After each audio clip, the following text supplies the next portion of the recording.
Hello and welcome, everybody out there in YouTube and D&D land. Before we jump into the action today, don't forget to like, comment, and subscribe. If you're interested in supporting our community a little bit further, consider becoming a member here on our YouTube channel. Memberships start at just $2 a month, and you gain access to some really cool emotes. If you're interested in joining any of our games, we have open slots available for a Friday early or a Tuesday early campaign. They would both be starting between noon and 1 p.m. EST. If you're interested in either of those slots, be sure to reach out to me and let me know. We'll try to get you situated in a brand new game. I think that'll be all my shameless self-promoting. Now, go ahead, Lucian. Tell us what happened last session. All right. Well, last session we had to cut short our fight, so it started kind of mid-battle, right as the Lord of the Hunt arrived at the. I don't know if it was the realm, but it's the theater in the Feywild. Casimir was still enfeebled, which didn't work out the way they thought because he just went feral vampire and just started destroying them even more somehow without half his abilities. And it was trying to remember. Yeah, Iblis was up top, and I think she made a comment about the crossbow or something, but it really got the Lord of the Hunt's attention because then he realized that that was her weapon previously and really just focused in on whooping her ass. Lucian ran around shooting sunbeams at everybody, and like everybody failed their save, so by the end like everyone was blind, but half of them had blind sense. So we were just fighting it out, getting it done.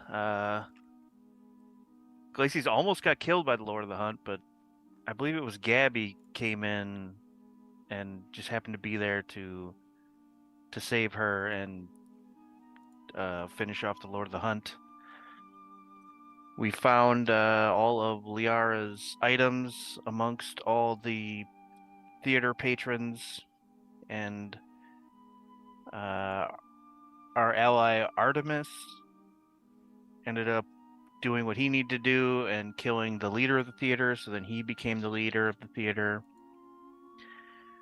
There was sort of a discussion about if he would help us for a favor, and we finally just said, no, we're just going to leave. And so I believe the session ended after deciding to just go back on the ship and head out and not get stuck in more Fey favors. All right. So, as all of you are beginning to travel over the open ocean, Liara and Glacies had both teleported away, heading back over towards your home plane of Zodiac in order to pursue certain goals. Liara, where do you teleport to? Oh, back to the Lily Arboratory. All right. As soon as you get back there, you see that Bluky, as you so lovingly refer to her, is sitting at the counter right now, currently counting stacks of gold and silver and platinum. Perfect, you're counting the money. This is exactly what I needed. Yeah, all right, man. Yeah. Oh yeah, that's not my voice right now. Yeah, perfect. That's exactly what I needed. Yeah, I probably look She different. pulls out her crossbow and cocks it. Lukey, it's me, Liara. I bought you your house. You've been my assistant to the regional manager for a year now. Yeah, My birthday's coming up. Assistant manager. I really need to grab some money, and then I gotta find that little girl. She just aims it at you. It's me, Liara. Ariel can prove it. No. I went to the Feywild to go find Melissa. No. She probably came back here. Did you see her? No. What? Oh, God. By the gods, give me a second. I'm gonna cast Gate, Melissa. Alrighty. You cast the spell. Wait. Gate has to be on a different plane of existence than you, correct? No, it could be anywhere. Let me Same read. plane, anywhere.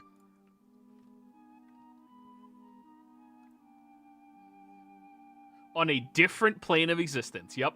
Precise Oh, it location on it. is? Yep. You can only gate to different areas. Sorry, I didn't know that. Then I'm gonna use telepathy and then teleport. You connect, and what you see is a fire. She's still alive though. Yes, you see a large fire. What? Are you just burning things? Wait, are you burning things now? Who the hell is this? It's your Santa friend. You met me in the Feywild? No, I'm kidding. It's me, Liara. I don't know how you didn't know that. You can read my mind. Oh. Hi. Hey, so I'm about to get you to a good family. Oh, I'm good. No. Wait, I found you a gotta hear family. me. They adopted me. You're standing in front of a bonfire right now, and you're 2. I'm not standing in front of it. She takes a step back. Do I see the area enough? It's a very heavily wooded area with some sand nearby as well. Okay, I'm just gonna go dig into her head and figure out where this is. Alrighty. She seems to be outside of Morian by about 20 miles or so on a country road. You don't even have a family. There's no one in your mind. You're alone. No, she does have a young couple, halflings that were traveling down the road, and apparently they were working on their own little business, which is selling seashells, which is a decent living in business, when they discovered her, and she convinced them to adopt her. The 2-year-old? What? Okay, we're gonna get you to Palando. No, I don't want to go to Palando. I'm happy Trust here. me. Okay, He's fine, so fine, weird. Fine, you haven't met him, and hear me out. You're a reincarnated. I can see what he's like in your head. He's fucking weird. What are you talking about? He's like worship of Gabby. He's like every other one of them. Yeah, weird. Okay, fine. Let me get to the point of this. You're an old soul put in the baby's body that is an immaculate birth, and Gabby's looking for a new heir. And you look stunningly like Gabby. No. Wait, is her domain burning? Partly, it's the sun. Yeah, but they don't like to light things on fire. It's the sun. They light their eyes on fire every morning when they stare at it. Melissa! Melissa! Yeah? She looks over and you see one of the halflings are coming over towards her.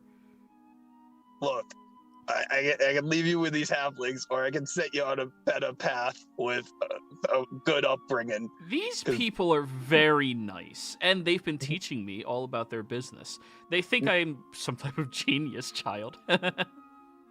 Yeah, it's funny. You can't talk. I mean, you can talk, I guess, to them. But look, I'm trying to give you the best life I can think of, and I think Palando would be it. All that religious crap? Yeah. Well, I mean, you know they have a pit where they just beat the shit out of each other every day. I'm 2. I can't fight anybody yet. Wow. It sounds like you're not ready to fight. It sounds like that's a personality problem or a personal thing. The halfling gets over. All right, Melissa, you ready? Yeah, all done. What did I tell you about making big fires? Don't do it near the trees.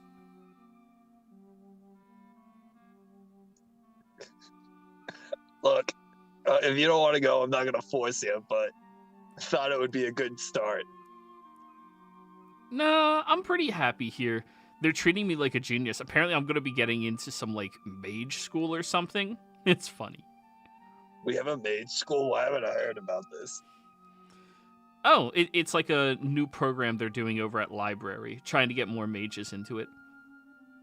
Oh, yeah, there was a school there. Yeah. Okay, perfect. Yeah, I'm just gonna... head back to Blukey. By the way, why are you sounding like that? I can tell you're making yourself sound like that, even though you're in your own head, which you should sound like only you in your own head. So I don't know what I actually sound like. It's all monotone and dark. I have no idea what I'm supposed to sound like. I was created, much like you. Yeah, but just like you're choosing your own path of destruction, so am I. Destruction. What?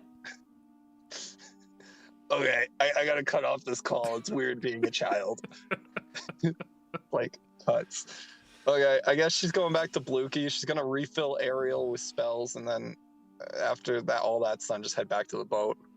And she's probably taking a ton of money. How much?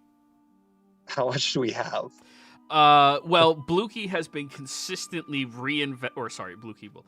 Well, I've been consistently reinvesting a lot of money that we're bringing in from everything in order to get more material and expansion, so that long term we're going to be making a lot more money than we are in the short term. No, I understand. Like, we do want to reinvest the money. But what if I told you, after I give Ariel all these spells, she's going to go get a broomstone, and we're going to have a flying Liarbratory. This place is going to fly. That sounds really expensive to me. I want to get something like that. No. Guess what? We don't pay taxes if it flies. We're supposed to pay taxes? Yeah, we're supposed to be paying so much taxes right now. Huh. It gets us out of it. Huh.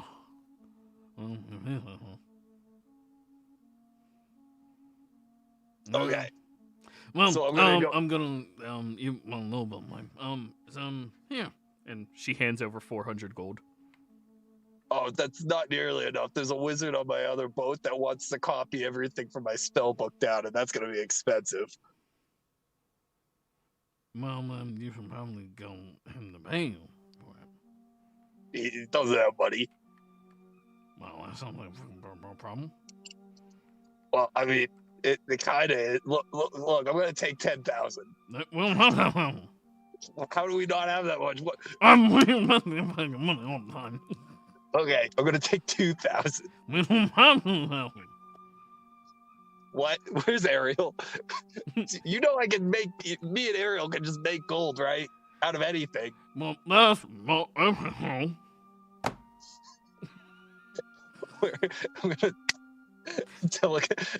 gonna telepathy Ariel and be like, "What the hell's going on?" Oh, Blukey says she's reinvesting everything. I think it sounds like a really good idea. No, that's fine. Wow, I can change my voice at any time. Look, I just need you. I need you to get back here so I can fill you up with spells, and then I'm gonna send you where a broomstone is, and you're gonna have to go get that. Okay. I thought I'm kind of advising the king. Can't you go Freya. do it? No, I gotta go back, and they need me for a few things. I'm gonna be gone for a while, but when I come back, if we have that broomstone, we don't have to pay taxes. Well, me and the king are currently working on a historical project, trying to find out all about the secret races of our world and trying to discover them on hidden islands to bring them back to our civilizations. You know how we can bring them back? If we have a flying Liarbratory that can transport them here. and Good back. point. I'll talk to him about that. There, now that's a mutual thing. Anyways, yeah, get back down here. I'll fill you up with spells and stuff, and then I'll be on my way. Alrighty. She'll come by, you fill her up, and Blukey, after some convincing, will give you 800 gold. Okie dokie, perfect. And that leaves Lucian, her just with add that to your 200 gold to spare.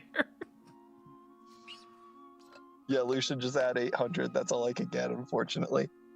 Alright. All right. Hey, well, I'll do whatever you want. So, say if there was some listeners coming through, say they were, trying to get us to pay taxes, would you be at all upset if I, brought them into the basement and left them there? Do whatever you think's right.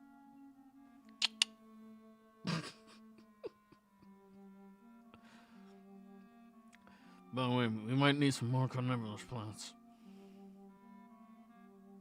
For reasons. Oh, don't worry. We're going to get a lot more employees. Go talk to... So I actually was going to hit somebody up that we used to know, but remember those Yanti? Go talk to them. We need security from them, and then hit up those gnomes from... I forgot the name of the place, but hit them up. Yep. Well done. All right. Well, getting fun out of here. I gotta go around.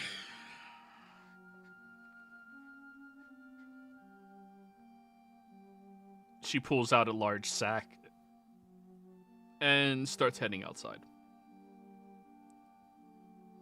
There we go. Perfect. Sorry, I'm like filling up my car with gas. Yep. Alrighty. So you're all done?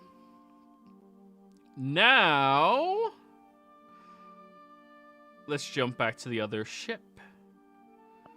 So, all of you are sailing across the Astral Sea, taking in its vast environment that it has and the very strange nature of it all. As you are sailing through, Owen, you are the only person here with any actual knowledge of what all of this in the astral is. Despite Lucian and Gabriella's godly state, neither of them were appointed any dominion over, well, this domain. So, not a whole lot of insights from anyone other than you. Is there anything you would like to warn them about, or maybe tell them about? Are there any more? I know we fought those dreadnoughts and their dragon-ish individuals with them. Are there anything else like that we need to be worrying about?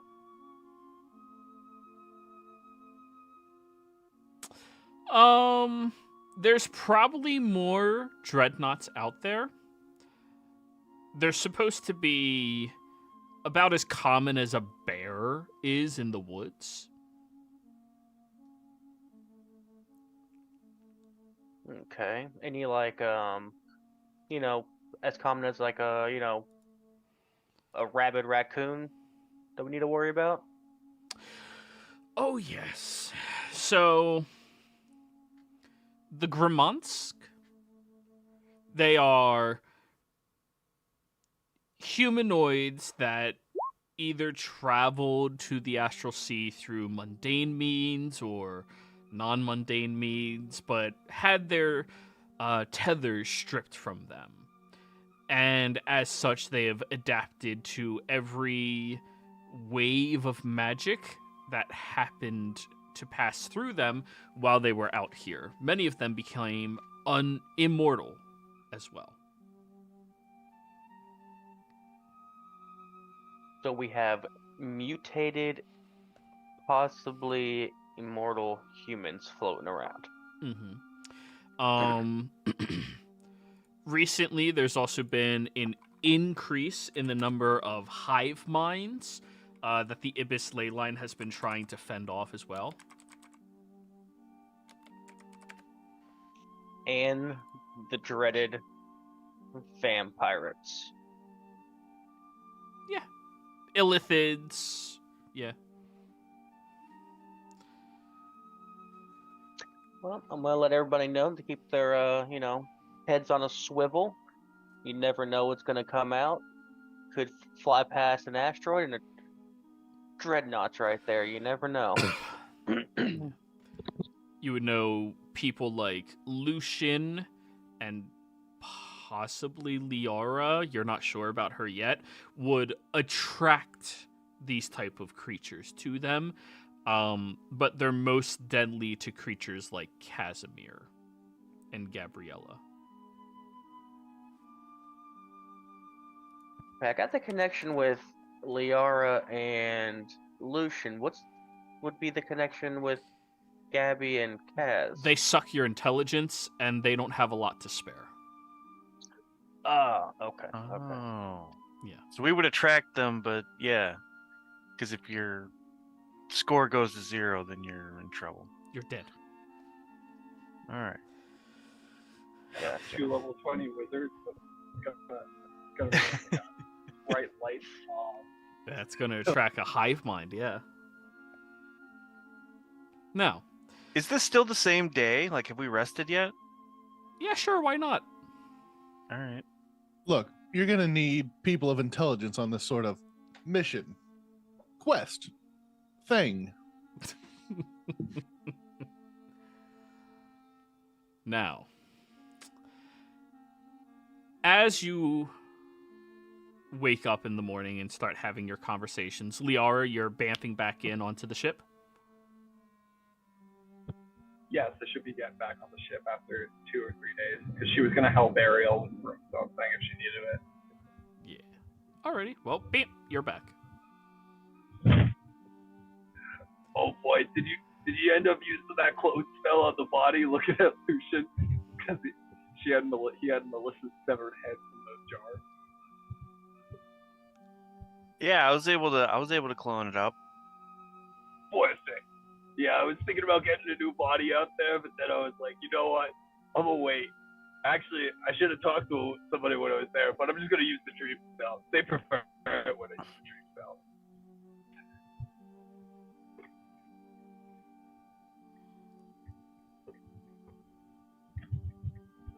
What have you guys been doing on the ship? I've just been telling everybody what to watch out for, and trying to make sure we don't get killed. Yeah. That's good. Has anyone checked on Moose? And looks over at Bulkhead. Second Moose?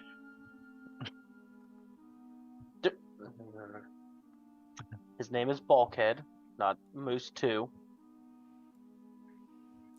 So, while you're all Okay. floating by here, you do hear a very loud grinding noise coming from down below deck. Oh, Like something's that's bad. breaking? Well, you're the artificer, you tell me. Roll me a wisdom based you're not the artificer. Bulkhead. Yeah, Bulkhead's the Yeah, artificer. shit. I guess I have to roll for him. Wait, no. Oh, I do, because Wyatt's not here. You got to put the clutch in all the way. Ah, jeez. Give it a little more gas. Fucking stalled the spaceship. All right, we're opening up his character sheet. We stole it. First gear's a bitch. Don't worry. Don't we just like raise the sails and it will go on its own? That ain't exactly how it happens, but Can we just, Astral like- winds. Can we just drop the clutch and push it?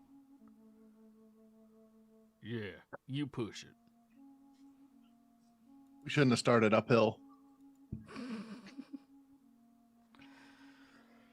Holy shit, Roll20. Can you just open up the character sheet? It's loading. It's just taking forever. And his sheet is not that bad. All right, I'm just going to make an ability check and assume he has like a plus 12.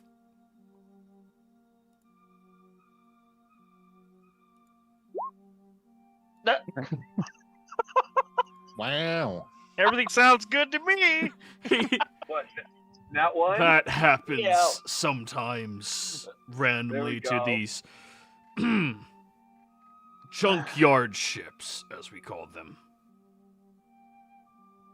I think we ran over a small space turtle. Look behind you, there's just 3 illithids flattened in space. My bad. Anyways, you travel for the better part of this day, and you hear that loud grinding noise happen again. For the next week of your journey... Yeah, what were you saying? Go ahead, you're fine.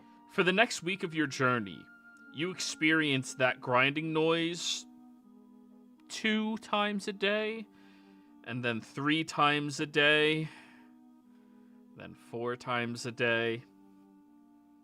I'm gonna go check on it because it's just getting irritating now. All right. You go below deck and you see Moose is currently trying to hold onto some very dangerous looking pipes that have tremendous amount of heat coming off of them while also trying to readjust something that's wrapped up with, well, rags.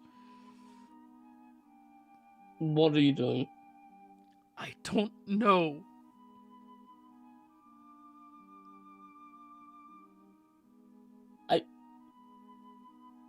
What's happening? What is that annoying noise? It's been getting worse. It's well, so I set up these blood vessels made of metal that magic instead of blood moves through, so the ship can drink it. But the metal pipes don't seem strong enough for the amount of blood the ship needs to drink to travel like this. Did that make sense to you? So the ship is thirsty. Very.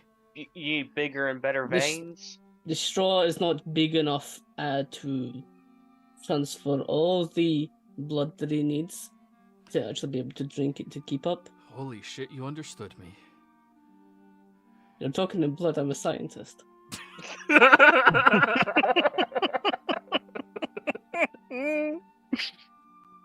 Oh shit. Blood is kind of my thing. I believe I can know it quite well. Like, I can do hemomancy and things like that. I can understand blood. Note to self: if you gotta explain anything, use blood as the example. It's like Kevin from The Office talking in food. The math just doesn't work. Blood and coke is like my thing. Do you know how many rings I had to go through until I got the right one that just shot out the right amount of size when I pressed the button? You know the exact amount of ounces you have at any given time just by looking at it. But you have no idea how much gold you have. It's in the 5 digits. So the pipes aren't big enough. They're not We need- strong enough. They're big. They're just not. I don't know. So like, do the pipe walls need to be thicker? Is that what we need to do here? No, it's. Oh, Lucian, guys, you're what's smart, going on? right? I mean, yeah, but I don't know engines and stuff. Cool. The flow of magic that's pulsing through here is corroding this metal and every other type of metal I've been utilizing. I don't know what type of metal Have it you is tried supposed to. Electrum? Yes. Oh, I No. thought you said it was blood. Well, no, I've never tried Electrum. No, I was saying blood for him because that's how he understands things. For all I know, there's literal blood flying through this machine. I don't know, so it's It's magic. not a Okay. vampire ship. I It don't should know be. that. Oh, okay. Here, I'm gonna turn your pipes to Electrum and see how much more efficient it is. Don't. Did somebody say vampirate ship? Liara, are you transmuting the pipes? Why don't you want me to turn them to Electrum? It's Because the best Electrum metal. is the worst metal for conducting magic at this degree. Why don't we go for adamantine or something? That's fucking magical and shit. Have you tried it? Adamantine? Do you know how much adamantium you would actually need? So, I can change it, but it's gonna be the same value worth. So, if these are like cheap pipes, we're gonna have like no pipes when I change it to adamantine. It's gonna turn into like it's gonna go from like a 6-inch freaking, shitter pipe to like a silly straw. Yeah. Well, do we have anything else that we can use to Well- add value? Well, one of the things that I think cheats magic is artwork, because artwork's very subjective. It can be worth any value. No, they do have true values. They do have true values. I got like Oh, no. diamond Quick. dust and ruby dust we can sprinkle on them. Yeah, if you put diamonds or money on it, it will probably make it worth more. I'm a scientist, so that checks. What kind of straw do we need for it? So, I mean, if we get the value together, if she transmutes it into adamantine and I fabricate it into the pipes. Oh, it will be a pipe when I transmute it. It's in any shape I want. It's not just a clump. Oh, yeah, okay. Transmuter wizards are ridiculous. Okay, I think Liara actually has a lot of money on her. Whatever Liara has, and I wish I could tell you, Yeah, but I they can't will- open up any character sheets right now. I just tried 3. go for it, Kaz. I believe in you. Oh, yeah, I've got the other sheet. Yup. I hope. Yeah, I do. Okay. What am I looking for? Oh, just how much money she has? Nearly 4,000 electron. 4,000. Oh, she's not spending that. That's universal currency. So only about 2,000 gold, really. Oh my god, I forgot she only has electric. Yes. How much I'll- is electric worth in the astral sea? Nothing. What? Nobody sells anything out here. There's no traveling traders? None that you've encountered. Okay, well, we're gonna be the first. Well, I can't really use Electrum because coins don't really have a value out here, so we're gonna have to use object, guys. Well, does Object. that mean that the metal that the straw currently has any value? Or would that not be valueless as well, since it doesn't? I think it. Absolute beauty would know how much the metal's worth. I mean, if it has value to you, it's valuable. Well, if the money is valueless, the metal is valueless because it's the No, same thing as no, metal. no. So. The metal is very valuable because this is what allows us to travel through the fucking ocean of nothingness without dying. So if it's very valuable, and we're turning it into something a little more valuable, it's gonna get Less. smaller. What kind of straw do you need? What kind of metal or whatever does it need to be? Most. I think we need to find. I don't know. Adamantine's the only thing I can think of, but it weighs so much, and it's near impossible to get this amount of it. You look down, and the engine is about, or the mechanics with all the pipes and everything down here is about 8.5 feet tall and 12 feet wide. What about Mithril? Huh? Mithril? Mithril? The hell's that? It's a blue metal. It's very strong and very light. I had some armor made out of it once. Really? I've never heard of it.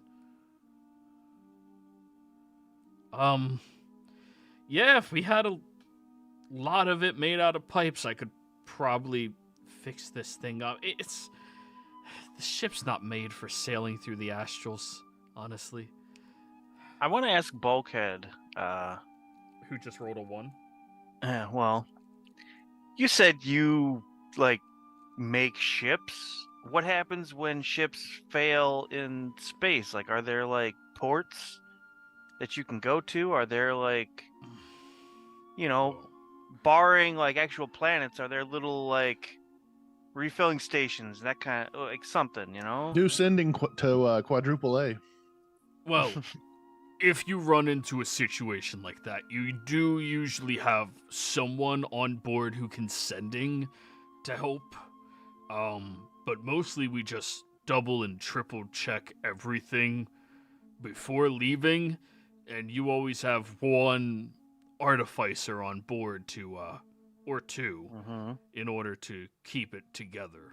We had 3, and I'm the last one surviving. Are you a good one or a bad one? The best one on our ship. I have sending if we need to call somebody. I just don't know who to call. What's sending? It's a useful spell. It's what we do to the swords when we toss them at planets. We're sending them there. I mean, it can't Not be that really. easy. I haven't heard. Oh. Well, if I'm being honest with you guys, I think this ship is, its number of uses out here is limited, if you will. We may have to look at getting a different ship eventually. Oh, Like an man. actual space jammer? Yeah. And where do we get one of those? I think he's suggesting we go pirate and like take somebody. Yeah, I'm down for that. Oh, Where can we- what? where's the traditional pirate spot? I mean, I maybe know- if we take a pirate's ship. Yeah, that's what I was suggesting. We take a pirate ship. They would Oh, never rob shoot. a ship this rundown. No, Yeah, but like, where do Well, they no, all we hang out? run them out. We find one of them and run them down. He I know just where a derelict spell jammer is. Well, does that help us? If it doesn't, does that not mean? What does that mean? it's Derekless. No Derek. Why does it not have a Derek? Or why would it have a Derek? Because of people like you Who's decide Derek? to pirate me. So is that your old ship? Yes. So it's close by. Oh, so we can harvest it for parts then. The one I picked you up from? Yeah. Wasn't And that one like- broken down? Yeah, I mean, we could probably fix it. We don't want to trade one broken ship for another one. No, but we could harvest that one for Yeah. parts to get ours working. But if you take two broken No, that's ships, the you can beauty of sometimes it. make one working ship. That ship to our ship, I can make one great ship out of one solid material. Also, that was closer to the heavens, and you guys are, well, after a week of travel around here. Oh. Oh. Well, yeah, it's not too close. I just said I know where one is. I didn't say we got to go to it. Just Well, fine. Was somewhere that people with a lot of ships traditionally go that's close by. would I have that information? A lot of ships, the only place that has a lot of ships is Ibis Leyline. If you have an item from there, I could just take us there. But we would need the ship to go. No, I mean, I could literally teleport there. Can you take the ship? I can't bring this ship. We're I not mean, going it's to probably gone leave for a this few ship. days. It should be safe. But if we have an item from their old ship, we could teleport there and then salvage their ship and teleport back. Well, can the ship even make it to there in the first place before we even consider about just abandoning the ship? Because it could very easily just get broken by something if we don't. Can we make it to this ley line place? The ship is gonna hold up for a while longer. It's just not a permanent solution to astral travel. Does it need more magic? It needs to have more magic filtering into it. It needs to pass more magic through it. The ship needs to be reinforced to be able to take that much magic. The ship needs to be set up with different mechanics to not be destroyed by random things that happen out here that I have no knowledge about whatsoever. So This ship is good for you to go to the moon and back, but not to travel space, is what he's saying. Well, it's been doing better than your ship so far. My ship did a lot more traveling, and it didn't break down. It got beat up Well, by vampires. has our ship been broken Where? down by vampires? You haven't met one yet. I'm right Casimir, here. if you were a pirate, what would attract you to a ship? Big, shiny, can shoot shiny things. Okay, guys, we're gonna make a golden flag on top that will get everything's attention for miles. Or we can just fly to the place. Or we could do that too. I mean, we're near Tundras, so why don't we just do what we're gonna do at Tundras and then go from there? What does Tundras have? That's fine. Let's just head to Tundras then. I'm gonna keep working on potions for the week. I don't have a spell book anymore. Looking over at Lucian. So Tundras have materials? Like, I brought some plants. Tundras has knowledge. well, knowledge could lead to better ships. Because essentially how I'm seeing it is, it's like, the ship needs O-type blood, but currently we've only got A-type, so it's not working. Is that about right? Yeah. Sure. Maybe we'll find a way to get the knowledge so you can turn your A into O. Something like that. Blood things, yes. Or maybe we Tundras could. have information in Belarus on how to properly do this, or we could find the materials there. If anyways, we could take the pit stop. If it Yeah. doesn't work, we could head to Avis, the ley line place, and see what happens there. Or we could teleport there too. I don't maybe- want to leave the ship. Maybe Tundras, like, we can do some work for them, and they can pay us in ship parts or something. But we could be vampires and just take it instead. Maybe we can We do can- some betting on some races. Oh, damn you. You got there before me. I'm so down to bet on a race. What do they race out here? Little kids.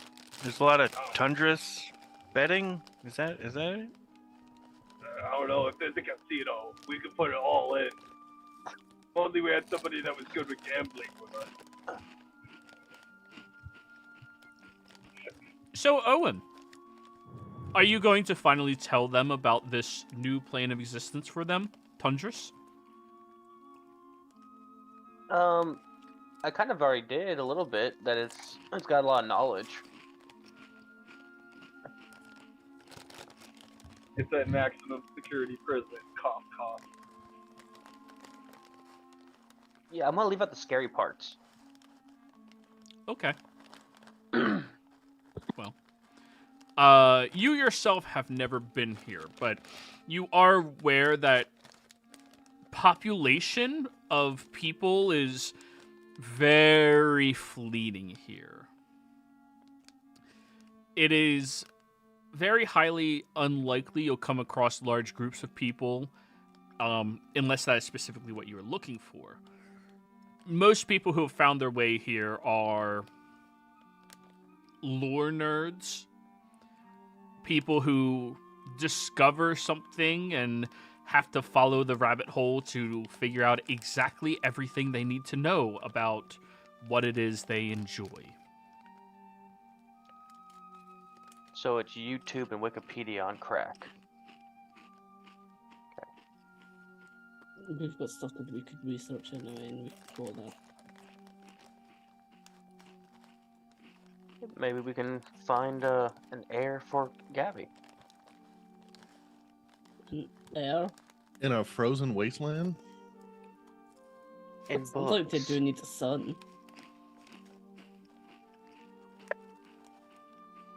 You know, books, things you read. Please tell me That you have doesn't- books in Zodiac. That Oh. doesn't sound like my domain. Owen, they don't have books. None of the Oh, information on Tundras is through books. Let me bring you over to the Crystals? map.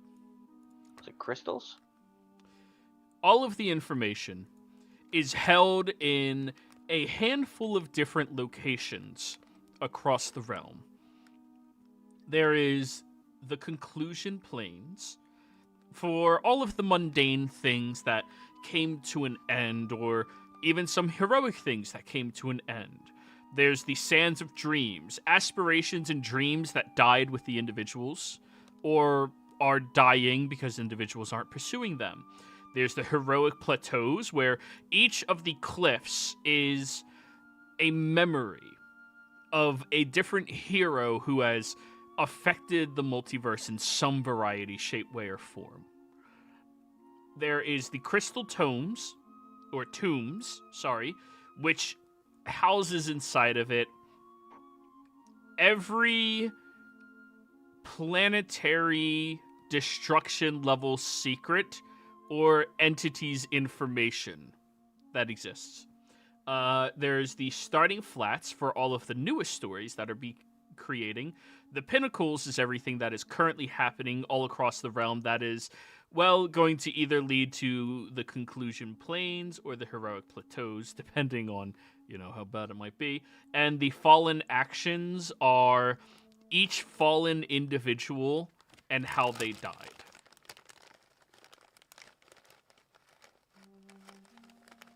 You go to the physical location and search for a montage of what you are looking for.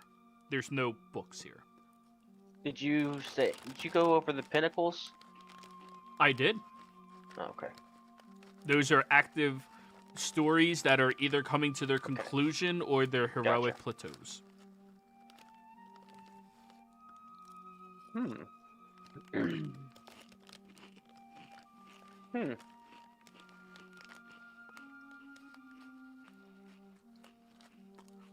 Well, where should we land? I'd say the Lost Dreams area. Where, they're fleeting. Like somebody that really, really wishes for it.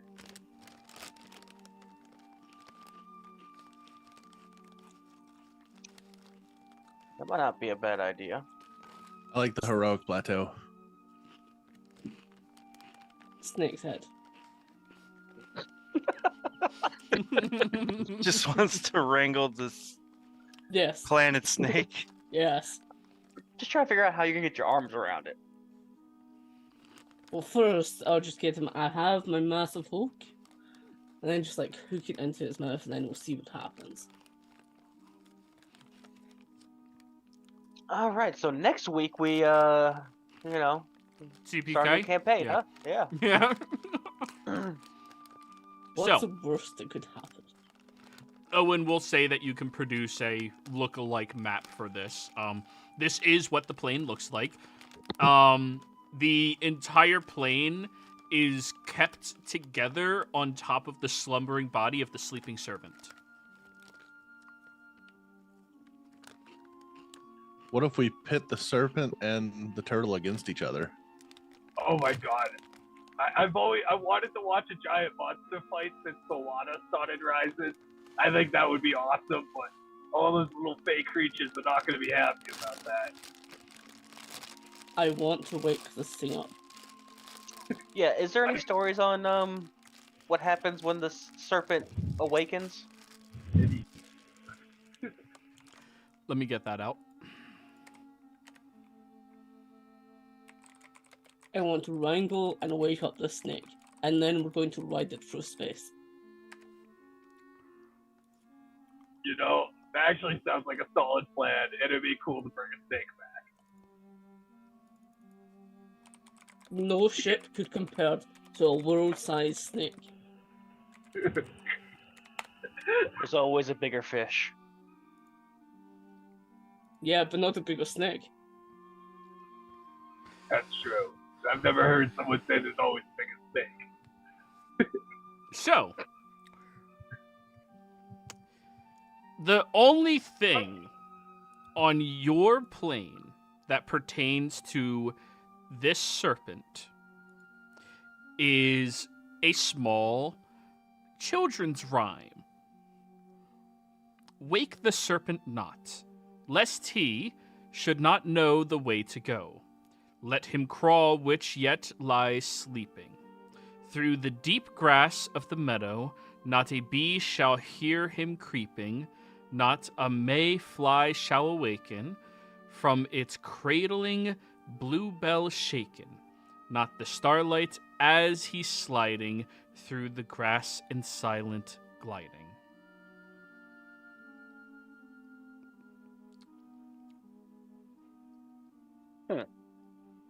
Credit inspiration goes to Percy Baishi Shelley.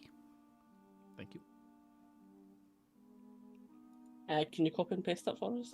I can give you an image of it. Yeah, no. Actually, apparently I can copy and paste it for you.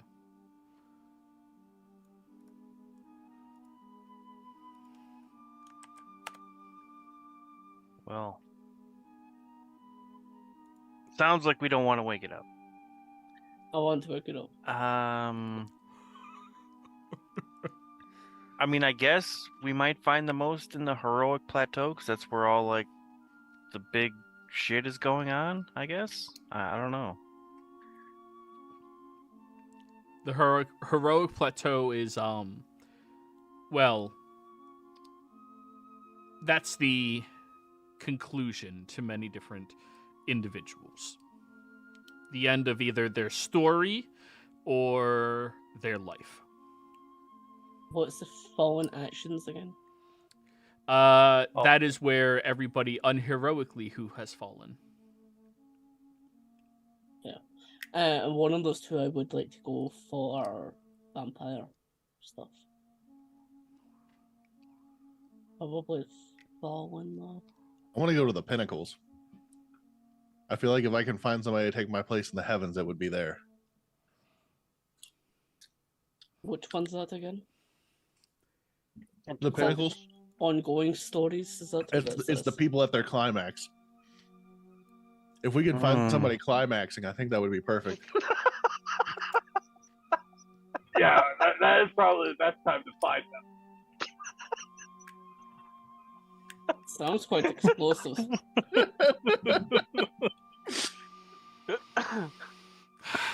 You know, I try to create something cool and original. I know, I absolutely love this. I really want to wake up Snake. No, but if I could find a hero, somebody worthy of that position, I think it would be at the pinnacles. I do think that's a good call, yes. Sounds about right. So Well, we can go there first. Yeah, we could stop by the pinnacles, head to the heroic plateau, and then maybe the crystal tombs after? What's in the crystal tombs again? If they have all the knowledge ever, is it all right if we go to like one of the historical sections? I gotta look up spells. You gotta look up what? Spells, like magic. Oh, spells.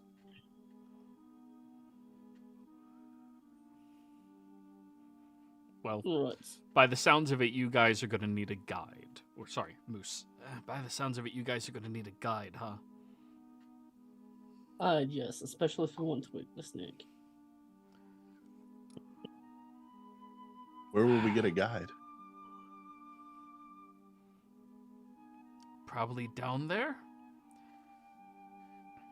Yeah, I thought Owen knew his way around. I mean, I just know. I don't know my way around. If we're gonna find a guide, we'll probably want to go to, the starting flats. Maybe somebody over there might know something, or conclusion plane, since they've already been through some stuff. There's an argument for either. We could just head to the pinnacles and see what's there.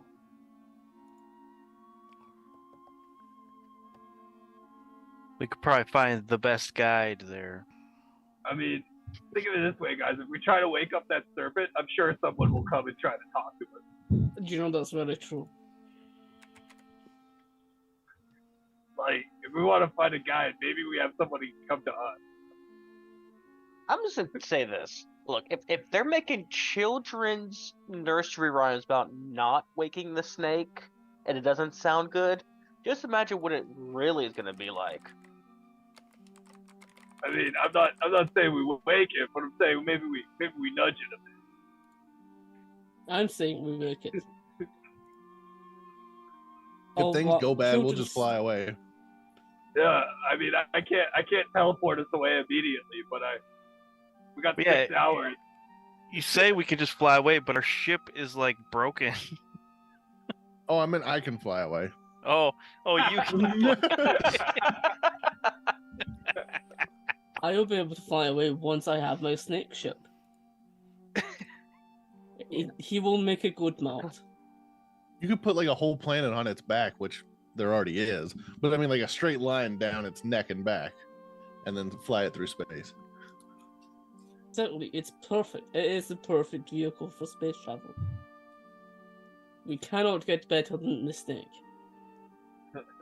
Yeah, not getting it would be a mistake. Guys, get it? Good joke. Okay. I miss Iblis.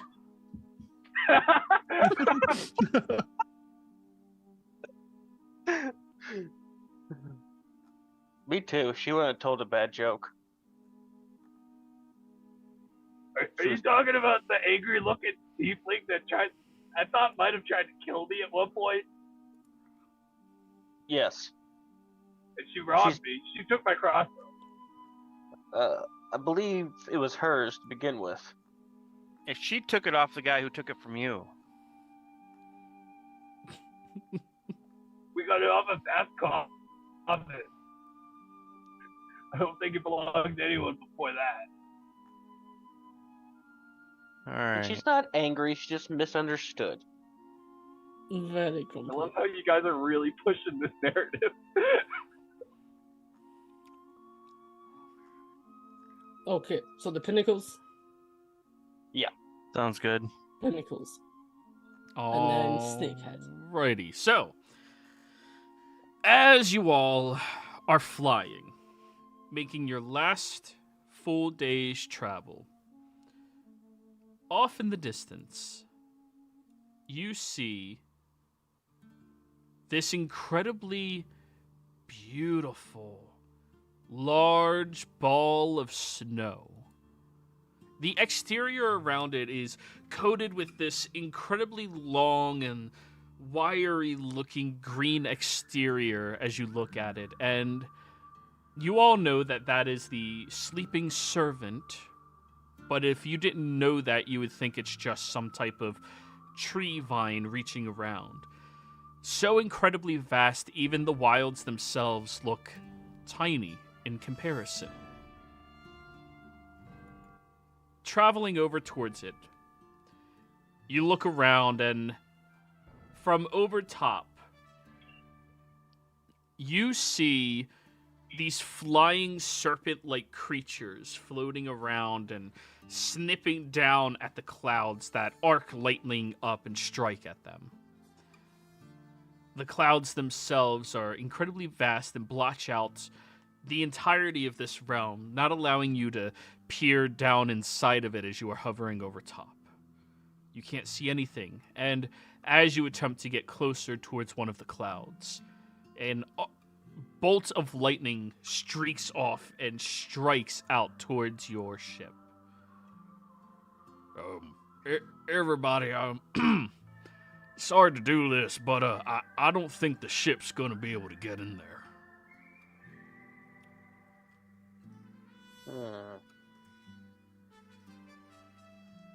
Don't worry, guys. My signature spell will save us if we all just jump. What spell is that? Fall. I really hope you're right. I'll follow you. Okay. All right. Joey, how long were we on this ship? Just so I know, like, how many spells Lucian probably would have been able to copy down. About 9 days in total. 9 days? Oh, that was super quick. With you on the ship, it was 11 days of travel. It took you 2 days to get your business affairs done. Gotcha. Okay. Okay. Yeah, Lucian, use whatever gold you can and how much spells 9 days can get you from it. All right. Leora's gonna take her spell book back and go full penguin form. Penguin. Vault herself. Is For a alter free self action. concentration? It is. But she can use that for free whenever. She's gonna alter self penguin and jump. I'm just looking at Featherfall as well. I'm gonna jump Featherfall's right not- behind her. Featherfall is not concentration. Yeah, it's a reaction. Yeah, but a lot of the times things that are persistent for a minute are. All right, so you all watch as Liara yeets herself over. Gabri Oh, immediately after. And I'm right behind.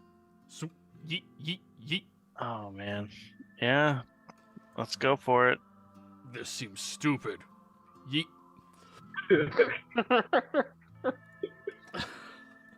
So, as all of you begin descending down through these massive clouds, you first are met with the arcing of lightning that strikes out towards you from them just for getting within close proximity. The very first thing that happens is each of you suffers 20 points of lightning damage. Ooh. And as you all are descending, you each land in a different cloud as you are dropping down towards the ground. And when we get back from break, we're going to roll to see what fallen actions each of you observe before reaching the ground. We'll be right back.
Hello, and welcome back, everybody out there. Hope you're all having a good time. So, before we jump into the action, don't forget to like, comment, and subscribe. If you're interested in any of our open slots, we are opening up a time slot for the Tuesday early, and we have an open slot for the Friday early, and we're trying to fill up one of those two. So as soon as we have 5 players for either of them, that is going to be the one that takes over, and we currently have 2 players apiece. So if you're interested in either of those, be sure to reach out to me and let me know. So, where we last left off, the story was the party was traveling through the astral sea and making their way over to Tundris. Now, that you all arrive here, you found out that apparently you have to yeet yourself off of your ship and fly down through these large clouds that are going to be striking lightning at you on the way down to the ground. As each of you go through, it turns out that you were passing through one of its many features, the Fallen Actions. And as you were passing through them, you start to get glimpses of various different stories, different tales of heroics that have taken place on this realm, individuals who have passed or died. So, I would like each of you to roll me a D256, please. I know it's a very specific number, but that is how many different ones I have. 177. No, you rolled a 256, not a D256. Casimir's like, I choose the last one. Who's the last person that died? Kaz, you also have to roll for Liara. Keep that in mind. I'll take the lower roll.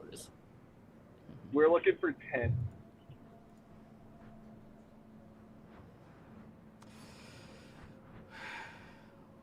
Not very spread out. All right, so Casimir's first one is 118.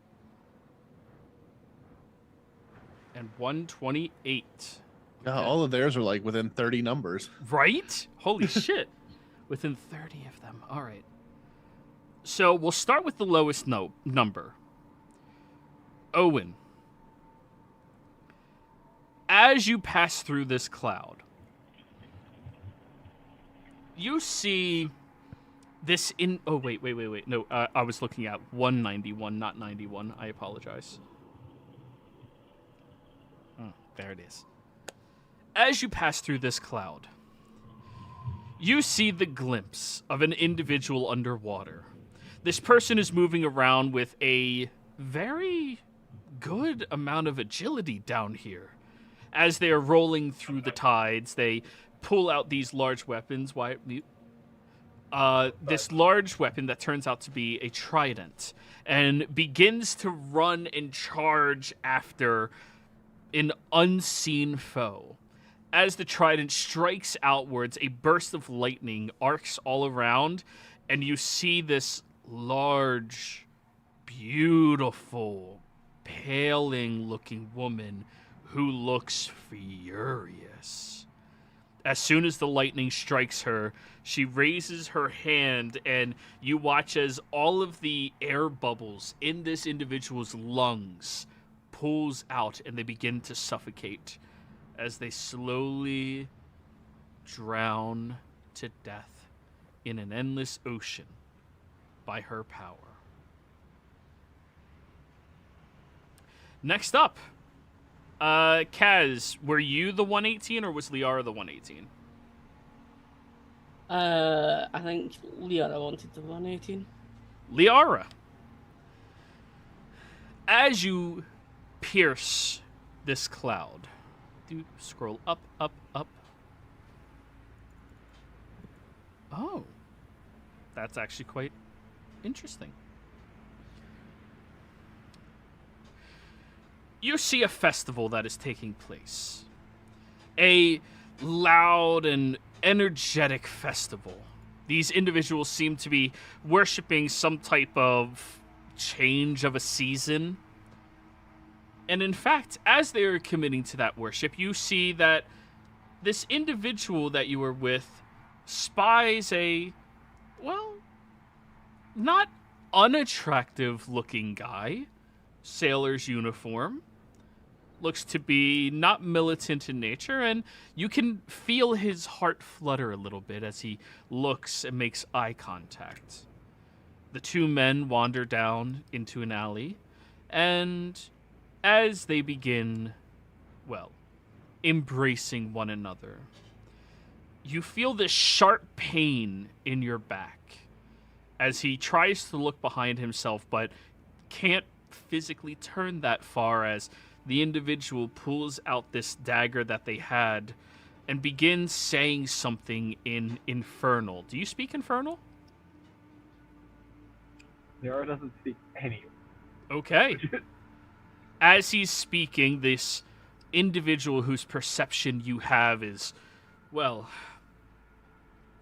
panicked and are trying to crawl away, but this other individual has an inhuman strength as they grab the ankle, pull him back, and begins to draw this large circle around the area that he is in and begins to do some type of ritualistic service towards him.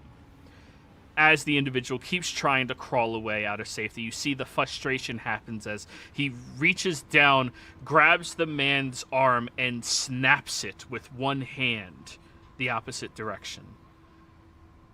He seems to react to some type of noise at the end of the alley and immediately grabs the man and compacts him as tight as he can into a small area, snapping bones with relative ease as he shoves him behind a few crates. Then a ritual begins and a fire erupts over the man. The fire burns like nothing he's ever felt before. And then he sees the eyes of some type of horrific creature with flying bugs all around its head. And then you pass through the cloud, no problem.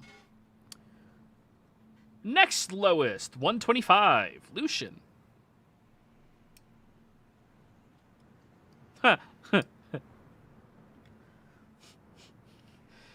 You see this man wandering down through an open plains.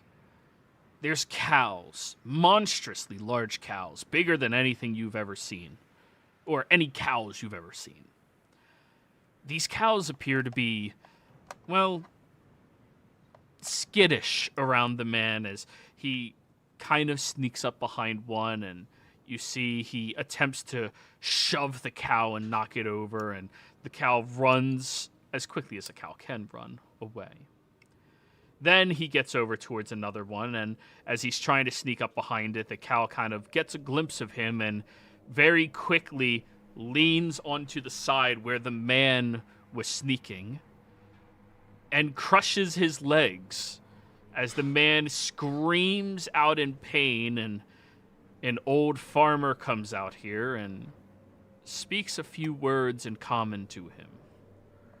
So you're the man who's been coming out here trying to tip over my cows. You realize you killed one last week, right?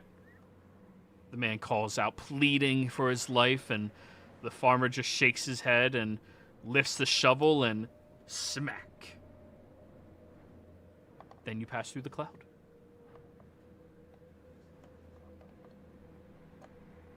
Next up, 128. Very close to that one. All right. 128. Casimir. You watch as a robed figure moves through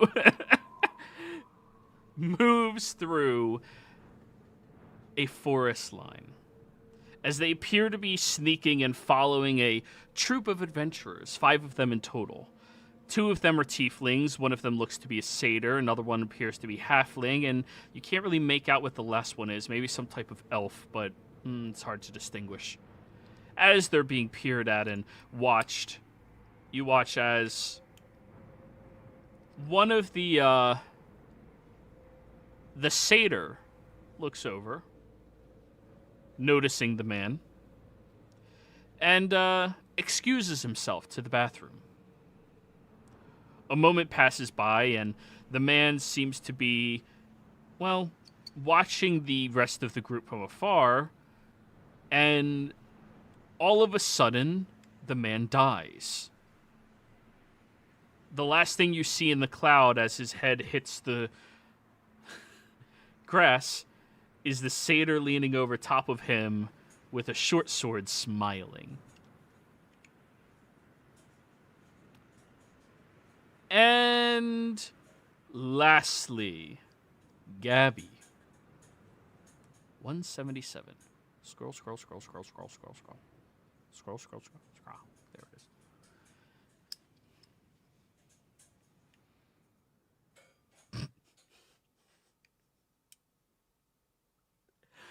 Oh, I hope somebody from this group is watching. Okay. Gabby, as you pass by your cloud, you see this group of people. They all seem to be setting up this large boulder using some tight ropes and wires that they have. It seems to be circus equipment equipped onto them. And they're setting it up right at the edge of a bridge. And as they're waiting there for ambush, excitedly discussing what they're going to do with all the money they steal from people, you watch as a man steps forward wearing a holy symbol that looks interesting to you. He might be a paladin or a cleric, heavy armor for sure, and riding on a, well, admittedly gallant-looking steed. Human man as well. As he wanders up, taking notice, you see the large boulder swing down and crashes into the man. However, he seems exceptionally tough as he stands back up, seems to have a fleeting moment of recognition at the troop of individuals, and immediately drops a fireball on top of them, and all of them disintegrate. And then you're out. And then all of you are out, looking down at the open tundrous area. As you are falling down through the sky, you are stuck up here for quite a little bit of time. Looking at one another, you are all within a decent range of one, or at least somebody else. And this is where we pick back up.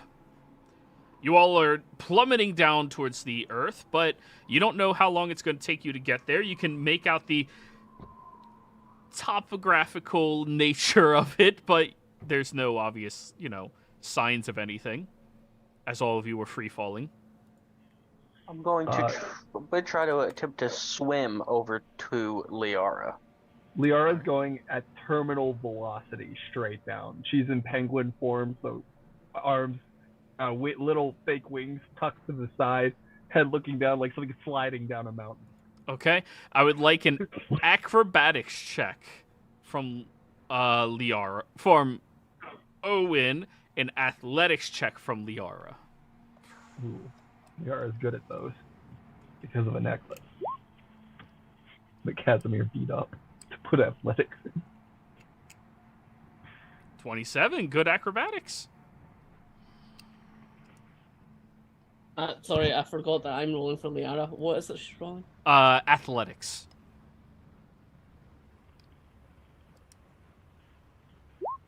I'll use my session on it. So, as you are, yeah, go ahead and use it.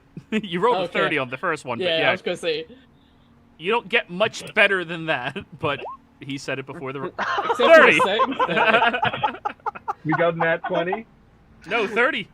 You got double 19s for a total of 30 on both of them. Solid 30. Yep. So as you are plummeting down as quickly as possible, Owen is catching up to you and is staying within relative range of you. Everyone else, what are you doing? She's the one with Featherfall, guys.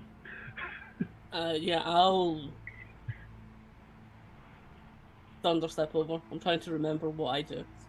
Okay. Or like just shift through the air to actually rather than like going against currents, I'll just As step you through. attempt to thunderstep, your body shakes, but you don't move.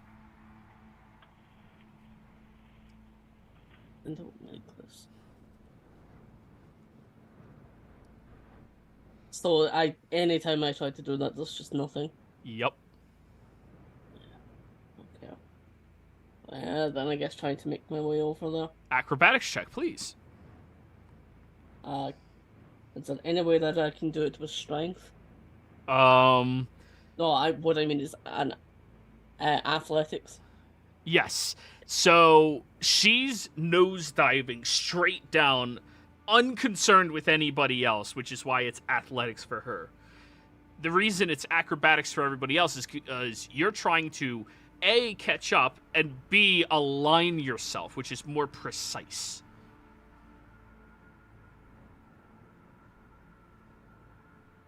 About how far away am I from Liara? As you're all falling, probably like 15, 20 feet. I'm not very graceful, so can I cast Burning Hands in the opposite direction and try and rocket myself towards her? That I would allow. 21, Kaz. 17 plus 4? It's better. Add an extra thing turned on. Oh, bolstering magic. All right, 20. Yep. You're catching up to Liara. You're still a little ways behind, but it's mostly about getting aligned with her so you don't die. Gabby, since you're using Burning Hands, I suppose that's going to be a wisdom check. You're trying to gather as much of your magic as you can to push you towards her. Okay. I'll use my game advantage for this. Go for it. An 18? Well, you overshoot her, but at least you project yourself downwards faster. How about you, Lucian? Sorry, I was chewing.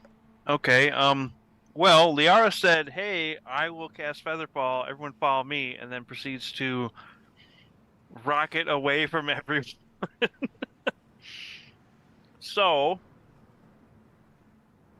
Lucian, given the environment, is going to polymorph himself into, I don't know how strong, but a blue dragon. Because he's challenge rating like 20. Yeah, alrighty. So like an adult or an ancient or whatever I can muster. I believe for Blue Dragon you can reach adult, but let's just confirm. And you have seen a Blue Dragon, correct? Yeah, I'm pretty sure Lucian fought all kinds of dragons. Lucian watched his son, and his son had a pet blue dragon. Fair enough.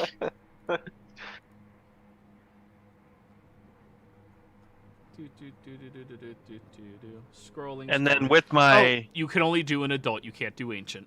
And Yeah. that's true polymorph. That does dragons.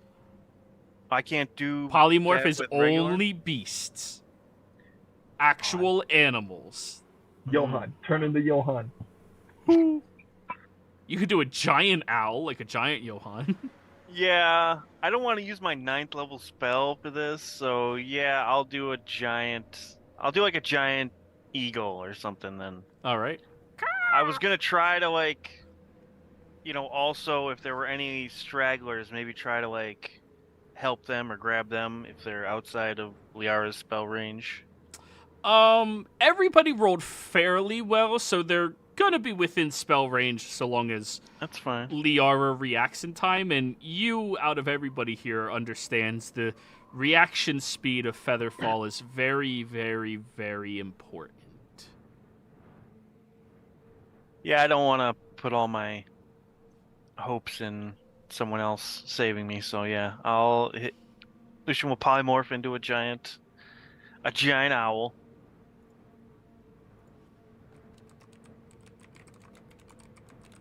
Liara's superhero fallen multiple times. She's got this.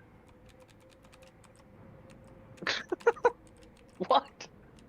Yeah, she's jumped out. Me and Kaz used to do it all the time. We'd jump out of the ship and hit the ground knee first. No, I'm talking about. Gabby said you can turn into a sperm whale. Oh, dude, some Hitchhiker's Guide to the Yeah, Galaxy. that's what I was thinking too, but that didn't end too well with that sperm whale. Turn into a plant. You can do a mouse. They don't reach terminal velocity. So, as you're all descending, Liara, since you're the one in the lead that everybody else has to stick with, you're the one rolling the survival check. Do you remember where everybody said they wanted to go? The hero peak place. No, not hero peak place. They wanted to go to the climax place, where all the heroes are at their climax. The pinnacles? Pinnacles. Yeah, pinnacle. Cool. Roll me a survival check. Let's see if, looking at just the topography of this area, if you can figure out where the pinnacles would be. She's good at this. I have faith. Go ahead and roll for her, Kaz. 24. Holy shit, you actually are good at this. You look around and you see this vast mountain range that has these large crystals all the way across it. And you remember they mentioned something about crystal something, so probably not there. And then you see, well, over way further away from you, there's what appears to be this endless storm that looks sandy. And then directly underneath where you currently are, there is a vast, open, frozen tundra.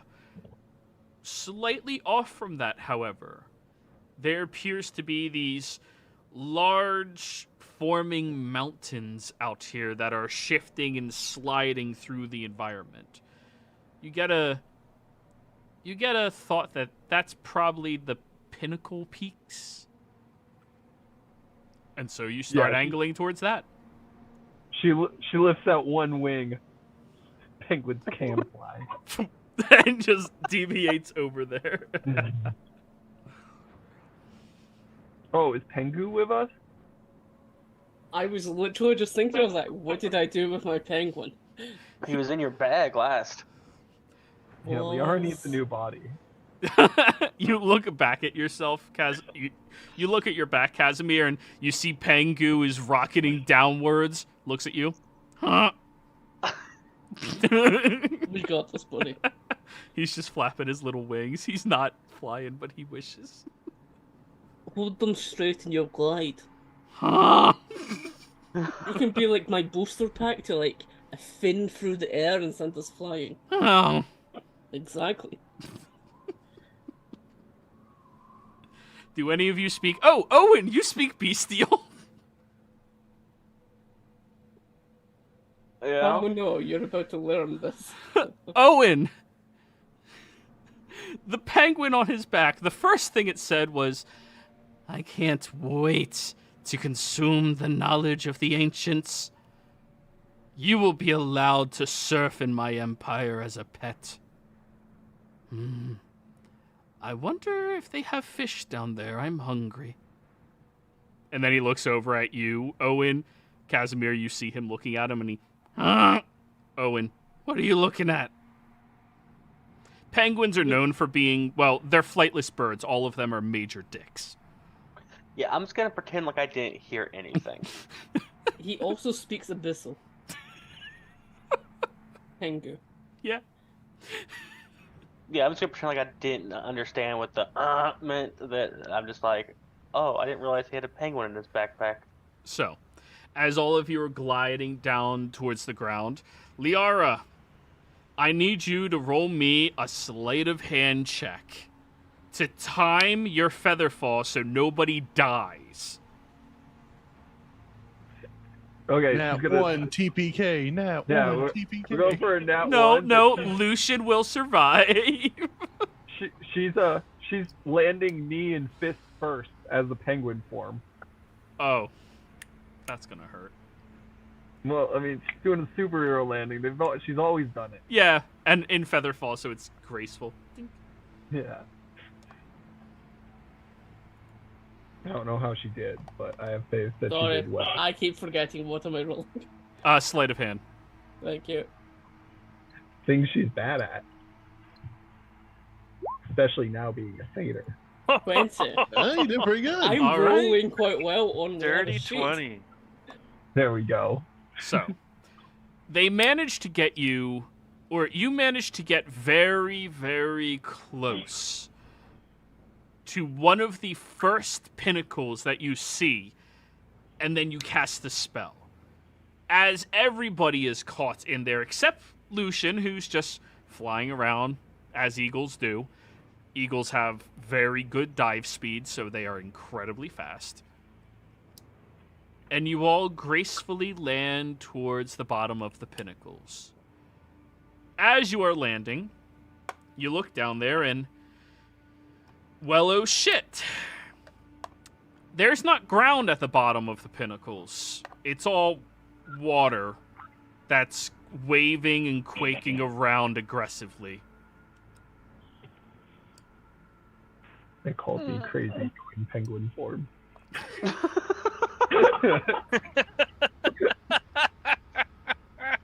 Oh man.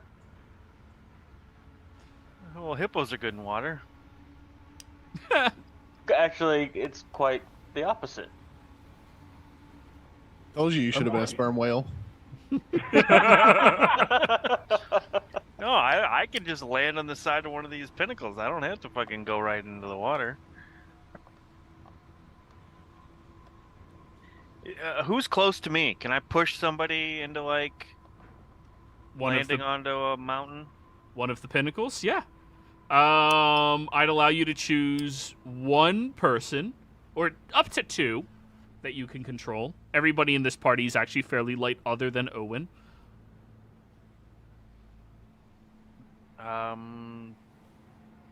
So yeah, I imagine Bulkhead isn't gonna do too well if he hits the water, so him and Gabby, just try to push them towards a wall to grab hold before they hit the water. I mean, they're feather falling, so they're still falling slow, so I just sort of pushing them sideways or something. All right. So they can try to grab onto the... As a giant eagle, I would like a sleight of hand check. So straight dexterity. I gotta go, guys. I'll see y'all. See ya. See ya. All right, later. I do not know what the dexterity of a giant eagle is. I'll just roll a d20. 12.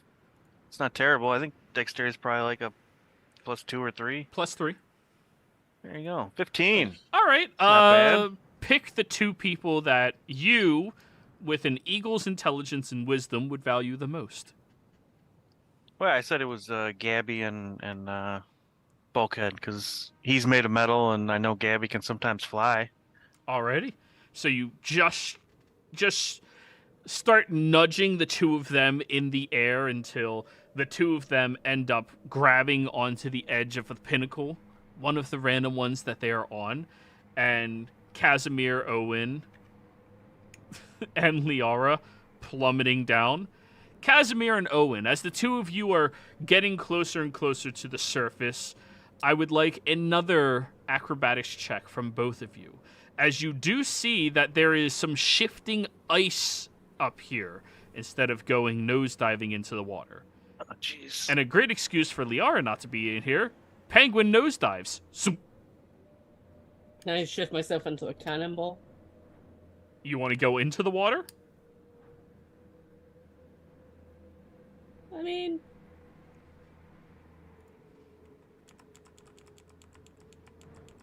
Let me roll an intelligence check to see if he would know it's... Oh, actually, he just fought a lot of water. Water bad, water evil. Water hurt.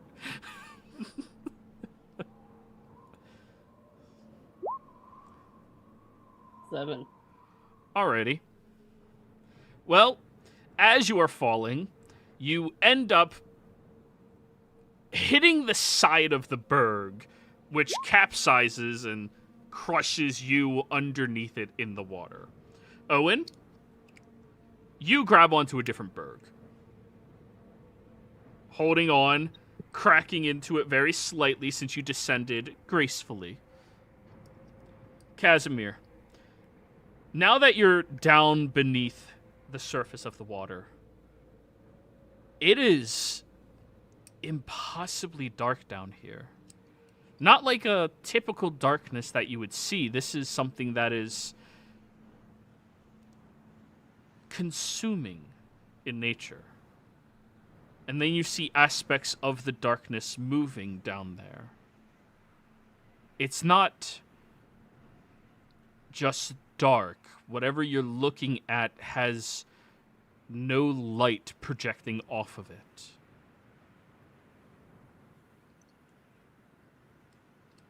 Can I see what it is that's moving? It's just moving. What, like the water itself is moving? No, something down in the depths of this water that blacks out all vision from side to side is just moving. Have I ever seen anything like that before? To know what it could be. History check. Really picked the wrong one to actually get the expertise on.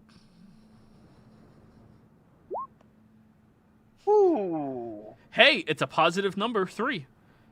No. Looks bad. I'll try to climb my way up to a more suitable point. All right, you swim your way up onto that same berg that had crushed on top of you and climb your way on top as well. Notably, though, you see there's snow flurries. There's even sheets of snow attached to these pinnacles around you. You're on top of ice, and the water itself has a lot of it there. But you're not cold. In fact, you don't feel any sensation on your skin at all. It's a very strange thing for all of you to be experiencing. You felt the resistance of wind through traveling, but you don't feel warm, you don't feel cold, you don't feel physically anything here. It's very strange.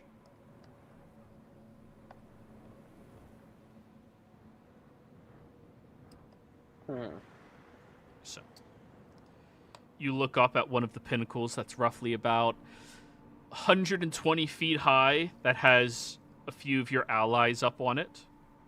Owen, you look over there as well, and you're maybe 60, 80 feet away from Kaz on a different little berg. Do you need help? I think I'm good, but I can't. Things feel weird. And I can't shift as I was able to. My walking is hampered.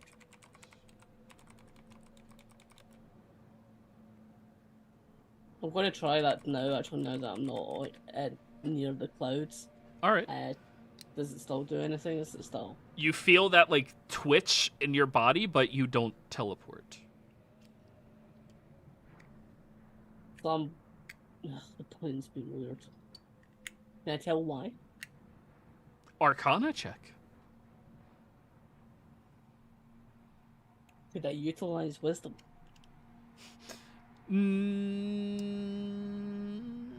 No, this would have to be intelligence for reasons. I will bolster my magic and just give advantage as well as guidance. Alrighty.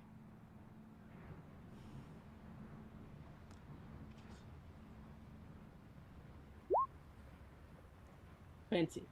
As you have discussed with people in the past, it is the habit of many of these realms that their laws that the physics and the world itself adhere to are different. Just as when you were on the wilds, Fae cannot lie. Your word was binding. You could not tell a lie while you were there. Here, it would appear that for some reason you cannot teleport. I'll try to conjure an echo, and then try to swap places. You do conjure the echo, but you do not swap. Okay. This plan sucks. This is why I need the snake. Are you good up there? Yeah. I luckily did not fall in the water. Oh yeah, this thing's down there.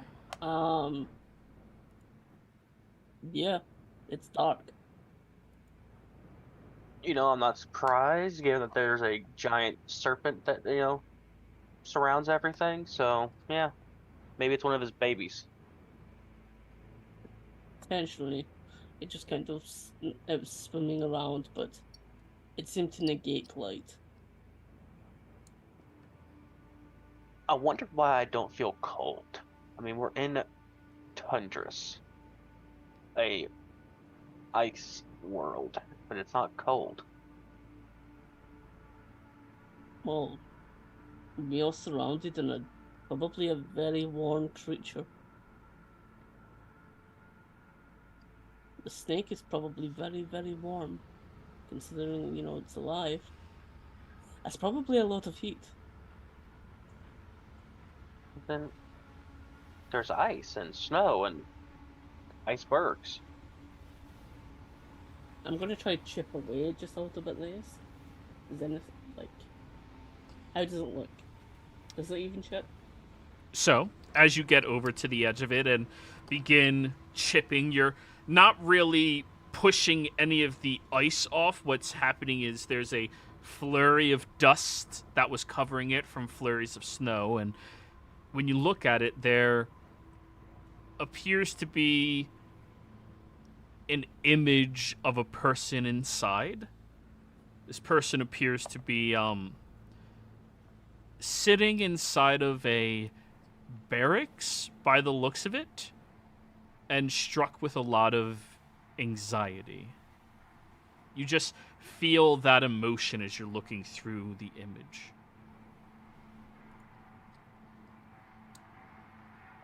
This one is not a good one to do it to. But do you think these are edible? And what do you think would happen if we do? You would gain that knowledge or something? Be honest, and to be somewhat of a smartass, you're the scientist, not me. Very true. So I'm the scientist, you can be the subject. Come here then. You need a control, I'll be the control. Yeah, sure, eat this. That's not how controls work. I'm the scientist. I know what's best. I did go to school. I did not sleep through chem. Yeah, but this is a ZODIAC experiment, so eat this. I don't eat people. So the person is ice. I'm a vegetarian. Water is vegan. I don't know if this is water. So, over to the other two on top of the cliff, Gabby and Bird Lucian. Can we see them down there? Yeah, they seem to Okay. be talking. How far away are they? Good couple 100 feet.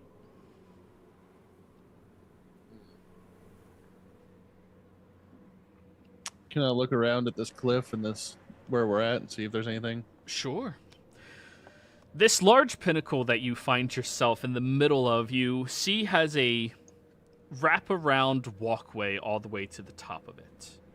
It's not perfectly smoothed out like it was made for traversing, just with the availability of travel being possible. As you look beneath where you are standing around the wrapping of this pinnacle, you see that there appears to be an image, an echo of some type of person. By the looks of it, they appear to be dwarven in nature, and the individual appears to be seated down at a meeting with a few men that look, well, powerful and influential.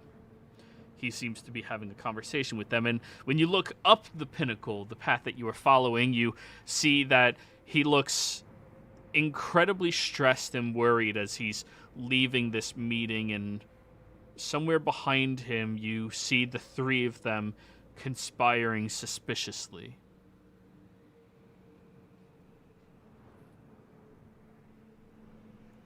Excuse me. I'll call out to the three of them. Okay. Excuse me. Are you getting closer to them? Yeah, I'll start to walk towards them. All right. As you are walking closer, you bump your nose into solid ice as you realize whatever is in there is some type of maybe illusion. Oh. Ow. I'll go back over to the edge of the cliff and look down at the other two talking. Guys, there's a path over here that goes up the mountain. Yeah, let's do that. I don't want to eat people or drink salt water. I have high sodium. Just eat it. We'll be up in a second. Ask Lucian to eat it. He seems to eat anything. No. You eat it. You said I'm the scientist. You said I had to figure it out. I'm doing proper experimentations. Okay, I'm going to fake eat it, Joey. Sleight of hand check. You have to beat Casimir's perception. Passive, or do you want me to roll it? Are you actively watching him? Yes, I'm actively Then watching. go ahead and roll. I'm going to use advantage. Go for it. Oh, come on. Same number. Oh, Oh, God damn it. no. Wow. All right. No, Damn. damn! You've seen that trick when they're putting it I'm going to just adjust the hand and like tap it down his throat as he's like mid like nom. Alrighty. Owen, Tap. as it enters into your mouth, you instantly get a burst of a vision. This individual seated down is speaking some foreign tongue to you that you don't understand. It's rooted in common, but it has a roughness to it that seems, well, strange to you. The individual seems to be waiting with anticipation to be called to arms. Or at least that's the feeling and sensation you have before, blink, you pop out of it.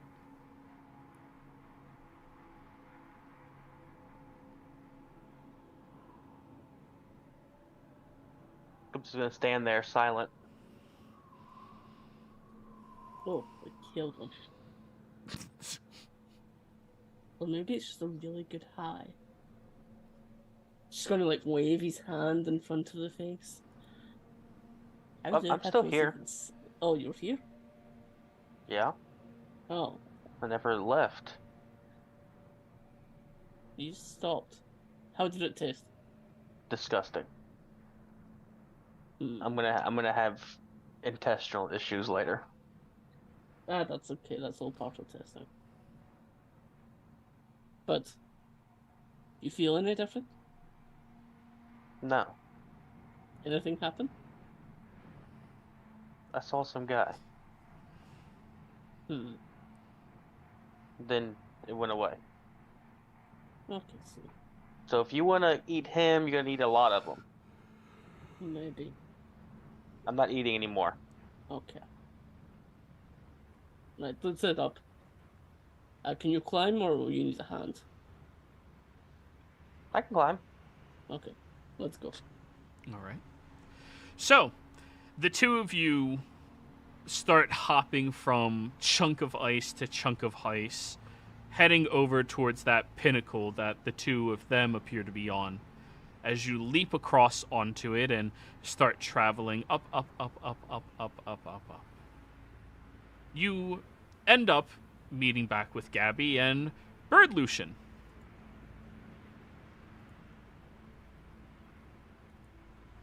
What I found, guys.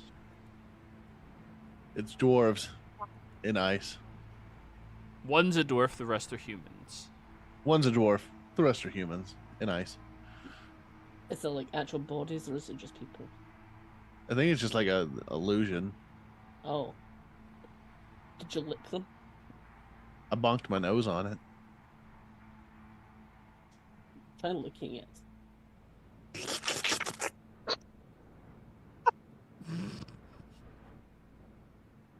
Gabby, as you stick your tongue against the ice, you get a vision of this man. He seems to be galloping on horseback, exiting from a nice hillside village that has a handful of people smiling and waving goodbye. A few individuals appear to be, well, watching him carefully as he is leaving, and they seem to be on guard and sentinels around this area. As he is traveling for a long period of time down the road, escorted by 2 soldiers, one appears to be a human and the other one dwarven in nature, he ends up meeting at this very beautiful looking city, and, well, he has to go over to a court where there appears to be some type of king and many other people of his status standing around. One by one, each of these individuals express different things that their towns are aspiring to do and giving their payment taxes to the king. This man does the same, and at the end of the event, he is escorted to a chamber where he seems to be getting questioned in a foreign tongue that you don't recognize. As the questioning goes on, you feel this deceit behind the dwarf. He's lying to these men. He's suspicious that they might know, but he knows he has to keep a straight face. He's worried about his people. He's worried about war. And then towards the end of it, while he's leaving, you feel a tremendous amount of anxiety coming off of him. As you licked it, everybody else saw Gabby's eyes turn completely white. And then she started wandering the path all the way to the top of the pinnacle. By the time she reaches the top, everybody, you look over and she snaps out of it. Gabby, how the hell did you get up here?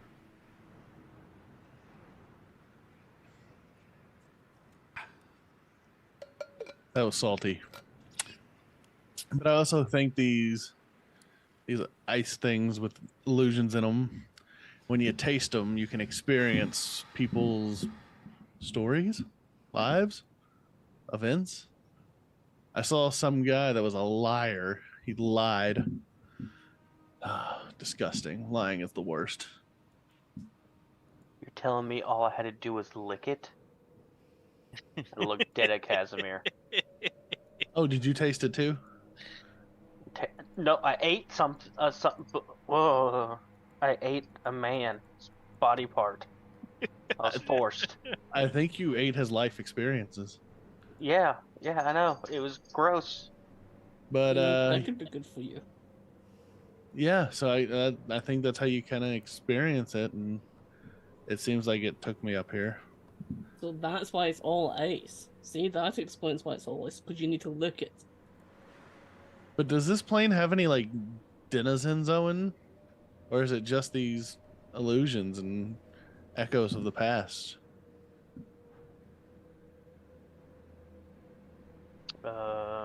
Joey? As far as native denizens go, there's not supposed to be very many. The stories say that there was a total of 5 of them, and each of them had a specific location they had to stay at. As far as the nerds go, the fans who like to experience all of the stories, or at least follow a specific storyline until its conclusion, there should be some, and, well, considering these are all stories and lives nearing their climax, the pinnacles should be a place where you would discover a few, perhaps. It is a very rare plane of existence for anybody to be able to get to, There's rules and laws that stop most means of travel here. That's all. I mean, we might run into some academics. Wait, so we're not actually gonna find heroes here, reaching the climax of their story and their life? Just a bunch of fucking nerds.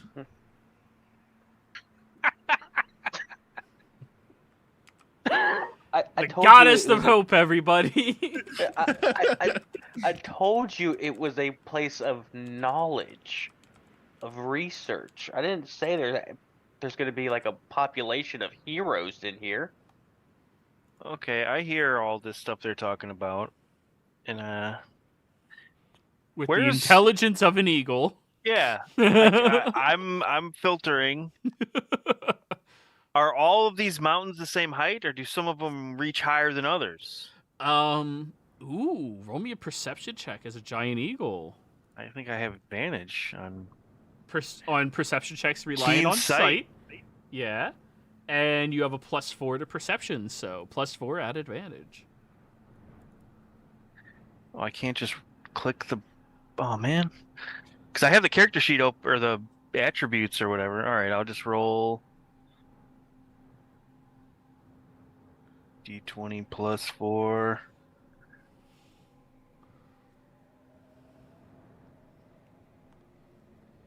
Ah, 24. Nat 20. I'm Nice rolls. fucking eagle eyes. As you fly upwards, there seems to be a pattern. Over across the distance, you can see further away that there appears to be this very smooth landscape that becomes hilly and then becomes craggy. And then the crags seem to be breaking off into what appears to be a large ocean. And the crags then turn into ice, and they slowly get bigger and bigger and bigger as you look to the other side, where some of these stretch upwards of 300 feet. The one you're on is nearly 200 feet. And then it just stops over there. Well, I want to fly to the tallest one I can see and go lick it. You fly over, and as a bird, just like, Yep. you ever see a bird lick something? It is fucking hilarious. All right, you lick the rock. The tallest one, and you rolled a 24, so you're going to get at least one of the tallest ones. Ooh.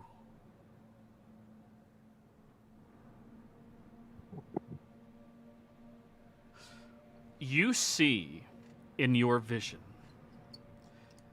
there appears to be... Oh, it's the start all the way to the end. Okay.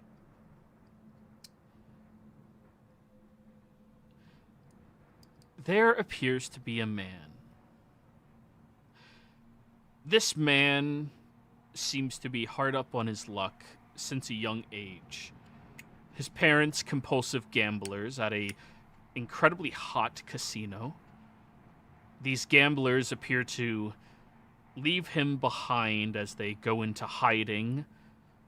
Apparently they have some type of debt. But by leaving him behind as a young man, he becomes orphaned, taking to the streets for survival, doing whatever is necessary to live. He becomes a thief, stealing from people, but notably people who are winning at the casinos. He seems to only target the ones that are very drunk and, well, happy about their earnings, as he takes what is theirs without them noticing. And then he starts to target people who clearly made some amount of money and are trying to hide the fact that they did. And these individuals he ends up holding up at knife point, robbing them. After that, one of these nights, while he is robbing somebody, you watch as this other man rounds the corner and just watches. In a panic, he slits the throat of his would-be prey and then holds his knife out over towards the man at the end of the alley. The man at the end of the alley just simply approaches, though. You feel this person is panicked. They're surprised that they cut the man's throat, and they're doing everything in their mind to justify it as the man at the end of the alley moves closer and closer. And as he gets even closer, he smiles at the young man standing there. But when he smiles, he has far too many teeth that are too thin in his mouth. His eyes give off a faint glow of red. Then he's tempted by this man. The man promises him the power to take back what is owed to him. The power to treat his parents the way they treated him and abandoned him. And most importantly, the power so he would never feel fear again. This man becomes relaxed by his words and accepts this deal. As the man in the alley with the strange teeth shows him how to perform a ritual over the body that is still dying on the ground, expressing how this ritual is very important. It will feed energy into him so that he can return the energy to you. And as one of his most devout worshippers, he will give you as much energy as he can. So he performs the ritual, and then he feels stronger. So strong, in fact, that doors can't stop him any longer. So, the man in the alley leaves. And this man unlocks something inside of him, an evil that was dormant, that he relishes. He begins attacking people in their homes, breaking down their doors, robbing them, and whenever somebody approaches to try to stop him, he grabs them and simply breaks their neck. This gives him a rush. Then he always remembers he has to give more sacrifices, or else he won't get more power. So he starts doing that. And at some point over the next 5 years of him doing this over and over and over again, Lucian, he stops wanting to steal. He's only doing it for the sacrifice. He's doing it because it pleases his Lord and it makes him stronger. He no longer cares about gold. He becomes a sailor. He begins traveling on it. And he meets somebody on the ship. Someone strange who sees him for the monster he is, but doesn't reject him. Appears to be some lizard folk that looks, well, strikingly like an alligator. The man comes to an understanding with the alligator, and they go their separate ways. And then that man goes into a festival, seduces someone, and sacrifices them. However, as he is escaping, he notices the companions of that crocodile are coming. They go over and they try to put out the fires, and that infuriates him. Those fires are for his god. How dare you take those from his god? He earned those. He made them for him. And in that rage, he started making mistakes. He was knocked unconscious by this group, but while they were all distracted and they thought he was just passed out, he snuck away. Going down the countryside, every farm he encountered, a new sacrifice to his god, until this group caught up with him. He thought he had gotten away, but one of them had linked herself into his mind somehow, forced him to travel closer to all of them, and unfortunately, that crocodile, he's not sure if he had to keep up the front of being good, but he had to kill him.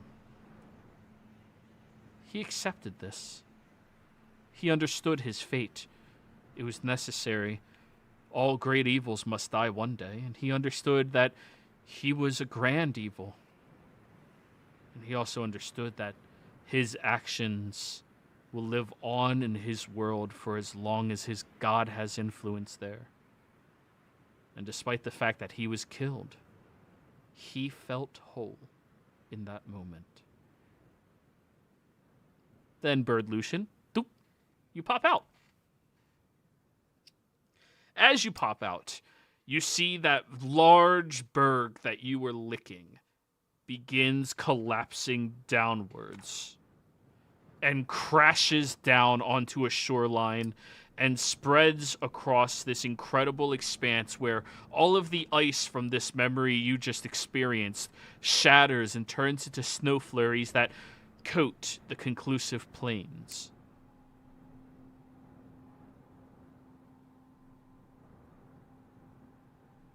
Well, that was intense.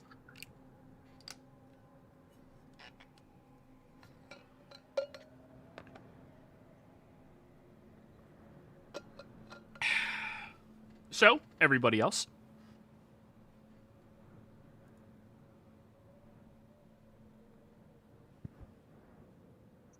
Yeah, I'm not going to be licking or eating any more things around here. But the whole world is like a big lollipop. You just lick it. I wonder how many licks it would take to get to the center. The world may never know. We need to test this. If anybody would know, it is the world. So are these ice mountains or are they like icebergs? They're very steep icebergs, but from your Okay. experience, Lucian, each of these is a life that is reaching its pinnacle, and as it nears closer and closer and closer, it collapses, going into the area where Okay. the life ends. That life came to its definitive conclusion. That's why it fell into the conclusive plains. So these aren't necessarily the pinnacles of the past. They're sort of like happening now. That is correct. Okay. Interesting. Can I mean, try- caca. Can I try to piece anything together between, like, just looking about and looking at various ones? Is there any similarities between them? Nature check.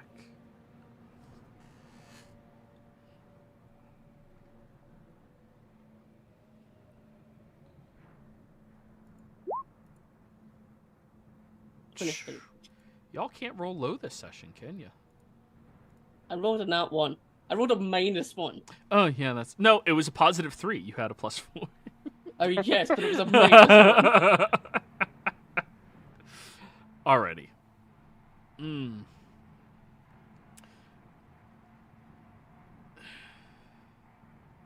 So, Casimir enjoys stories, right? Listening to people tell tales about fighting and things like that. Yeah, he enjoys stories.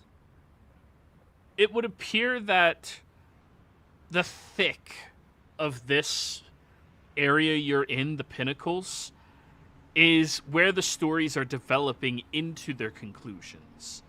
And as they are going through that, depending on which direction they move is the direction that the individual is taking in their life.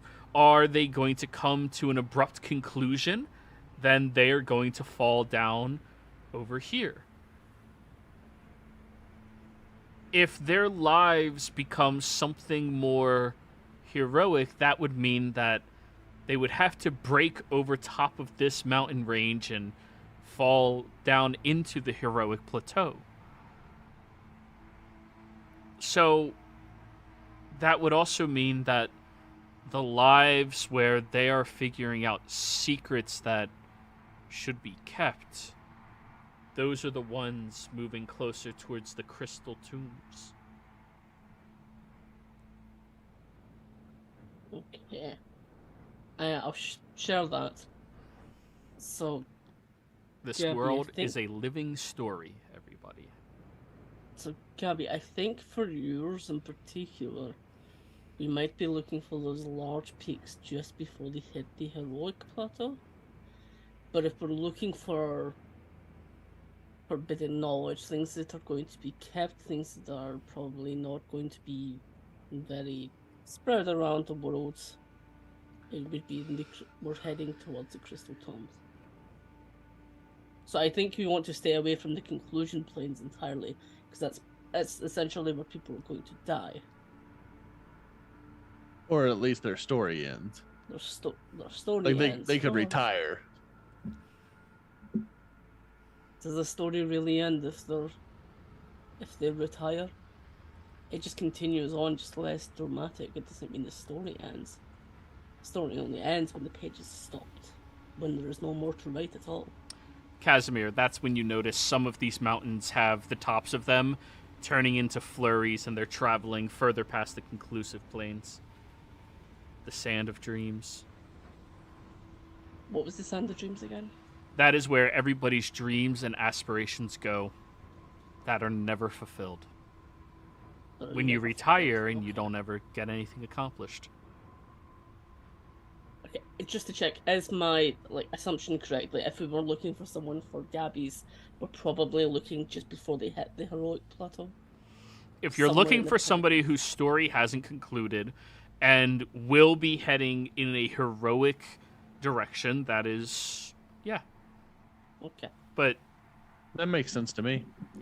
Mm-hmm. Yeah, it makes sense. So I think we're wanting to head in that direction. So even if we don't find them on this plane, it could at least give us an insight as to where we can search for somebody. Something like that. And I think if we're looking for... It may even be in the tomes area as well. It could be knowledge that's something that's kept, something that's trying to be kept away. I think checking there afterwards could be good. And I think if I see somebody like in a vision, I might be able to like do ascending to them and ask them like where they are and what's going on with them. Oh, you think So- that would work? Well, if I like can see the person and can visualize them, then I can send them the message. And I mean, whether or not they react, like, answer us properly or anything, that remains to be seen. But yeah, Something to be aware of Well, as well. what you do say, unless you're coming out of eagle form, is caw. yeah. I'll translate for you. Yeah, Owen can translate for you.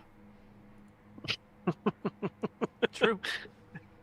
We might And also be Pengu able to glares. find ourselves here.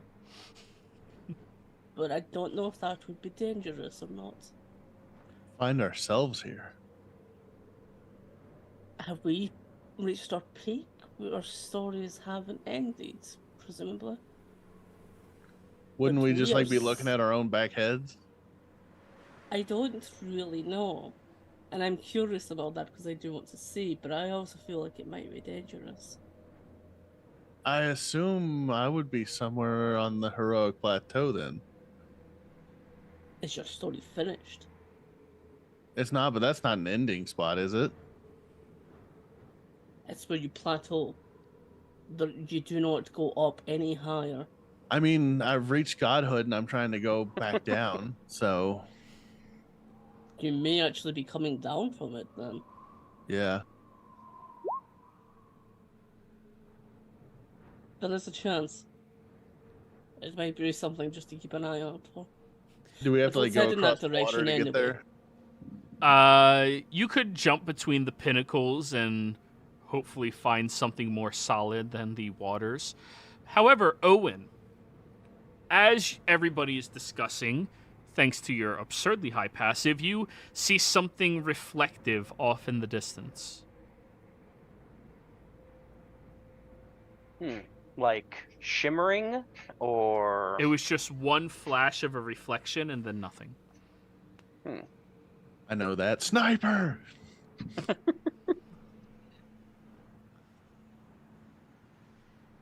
how far would you say it was? Pretty fucking far, maybe 400 feet.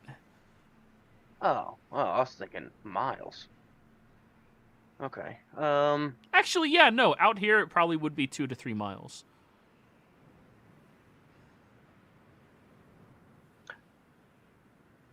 Is Lucian still eagle form? Yeah, I mean, I've got an hour, so I'm just letting it ride.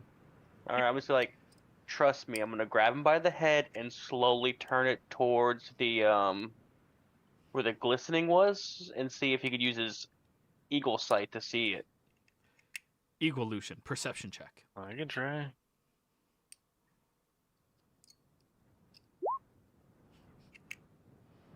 No, I'm not seeing it, bro. 3 and a 1. The dice giveth, the dice taketh. Goes from 2024 to 7.5. I thought eagles had good sight. I guess I was wrong. Okay. Well, you can't just point me and be all like, "Look for the shiny." There's a penguin on Casimir's back, and penguins look delicious to eagles. Yeah, they do. They're good eating. Yeah, and that one wants to enslave everybody, so just a little heads up. Do you say that?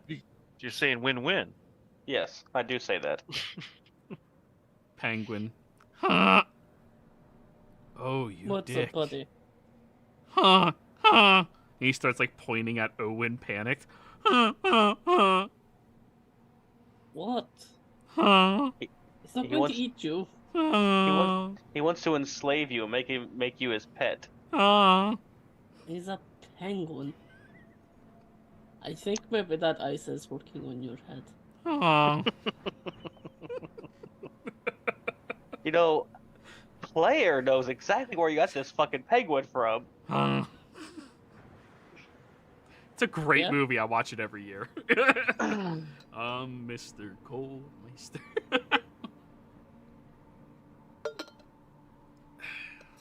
If we have a minute before traveling, I'd like to just cast Water Walk on us so we can get around better.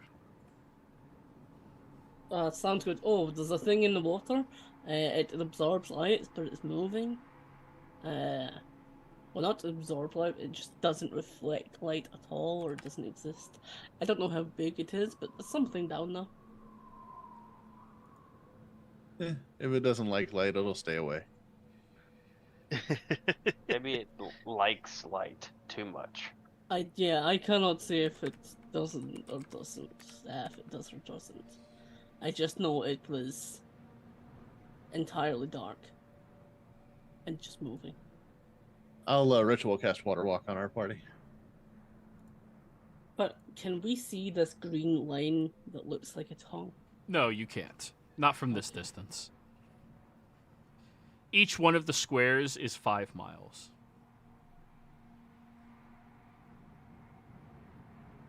Keep in mind, this plane is the history of the realms. It's Where are we pretty right big. now? Oh, roughly about right here. Are you saying one black square to one black square is 5 miles? No, one of the actual squares. Like Casimir's on a square. Yeah. Oh, I you know what? I've been like sitting back so far. I did not realize there was actually squares. I Yeah. had no idea that was a grid. Yeah, there's a grid. Yeah, I gotta look. I'm actually looking now. Now I see the grid. But yeah, okay. Here, I let me popped get myself your... on just so that we had something to like scale from and keep track of where we were. Here we have this. What direction was the thing that Owen was looking at? Over here. That way. Or okay. over here. A couple of miles. So in the direction we need to go, pretty much. Well, the direction you want to go.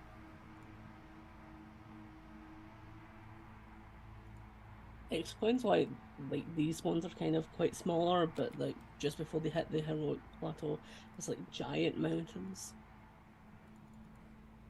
This makes sense. Yeah, can we see this giant mountain ridge in the distance, or is it too far? You can see it, but not make out specific details. Yeah, that's fine. To add on to that, can we see any of these, like, tower that looks like actual structures? No, definitely not. Okay. So, as all of you are traveling, and Owen, you see that glimpse of a reflection once more, and then it does it 3 times. Are you proficient in survival? Yes, actually, I am. Okay. They are signaling you, whoever it is, asking if you're in trouble, or are you lost?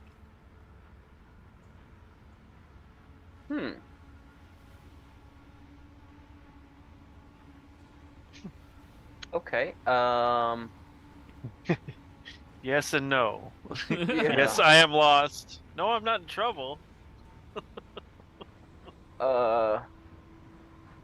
Yeah. I guess I'll reply, kind of lost, but safe.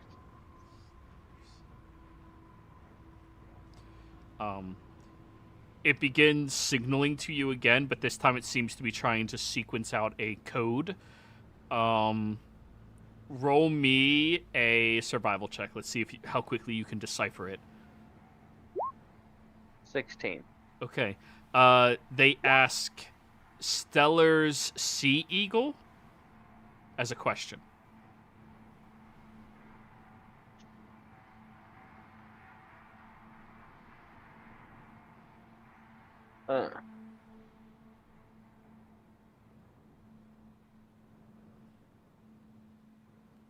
Does anybody know what Stellar Sea Eagle means? Does that make sense?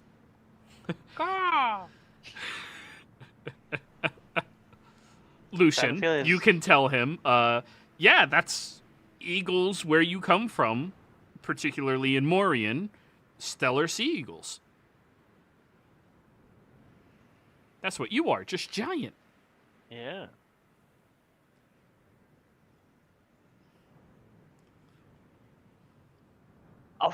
I'll respond back. We have a giant one. It'll signal back, can I pet it? How long's it been since he went into eagle form? Maybe like 20 minutes at this point? You have 40 minutes. Okay. No more reply.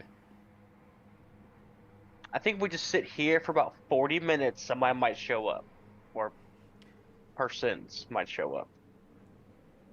That's fine. It's gonna take me 10 minutes to cast Water Walk, anyways. Oh, that was the assumption that you casted Water Walk. Then it's only been 10 minutes. Oh. So. Where did we get this bird from? You know, I really question if you're really a true scientist. And where'd Lucian go? That's what I'm saying. And how are you? Oh my. Why do we So have the- this bird here? I mean, the bird kind of looks like Lucian. Like the feathers are like colored like his robes, and you know. He ate Lucian. Oh.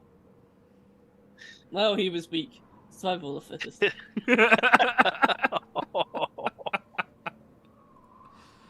Alrighty. I'm gonna talk to you in bird and say, how does a god allow his people to be this dumb? Not my people. Also, Lucian, you know there's a small conspiracy of gods that want to kill Casimir. They haven't figured out how to yet. Can I ask how many? Only if Lucian wants to tell. But He's too dumb to die. none of the higher tier gods, obviously. It's just the low tier ones. There's a few that want him dead. You can't trap him because he's too unpredictable. You can't tell what he's gonna do next. Are they higher or lower than Bob the party god? Equivalent. Okay. So you have frat boys that are mad at you. Hey, don't question Bob's power. Wait, what? I have gods that are mad at me? That's only if Lucian wants to tell him. That's that. what I was asking, because he said that I'm one hesitant character. I didn't He say told me that. this. All right. Nope. Then no, none of this is. All right. Damn it. I didn't. So, I have Don't no tell me reason to that's say that. information. 30 minutes go by, and where you all are standing, you hear a thunk and a whistle go through the air as you watch this large grappling hook fire out with this long chain attached to it and hooks onto the berg you all are on. And then you hear this loud cranking noise. I'm so tempted to kick it off. A couple minutes go by, and then the cranking noise continues, and you begin to hear as you look at somebody holding what appears to a layman's description, much like your gun, Owen, but it has a grappling hook attached to the end of it. As they get to the top, I'm here. Person looks over, half-elven individual, maybe in the later half of his life. I'm here.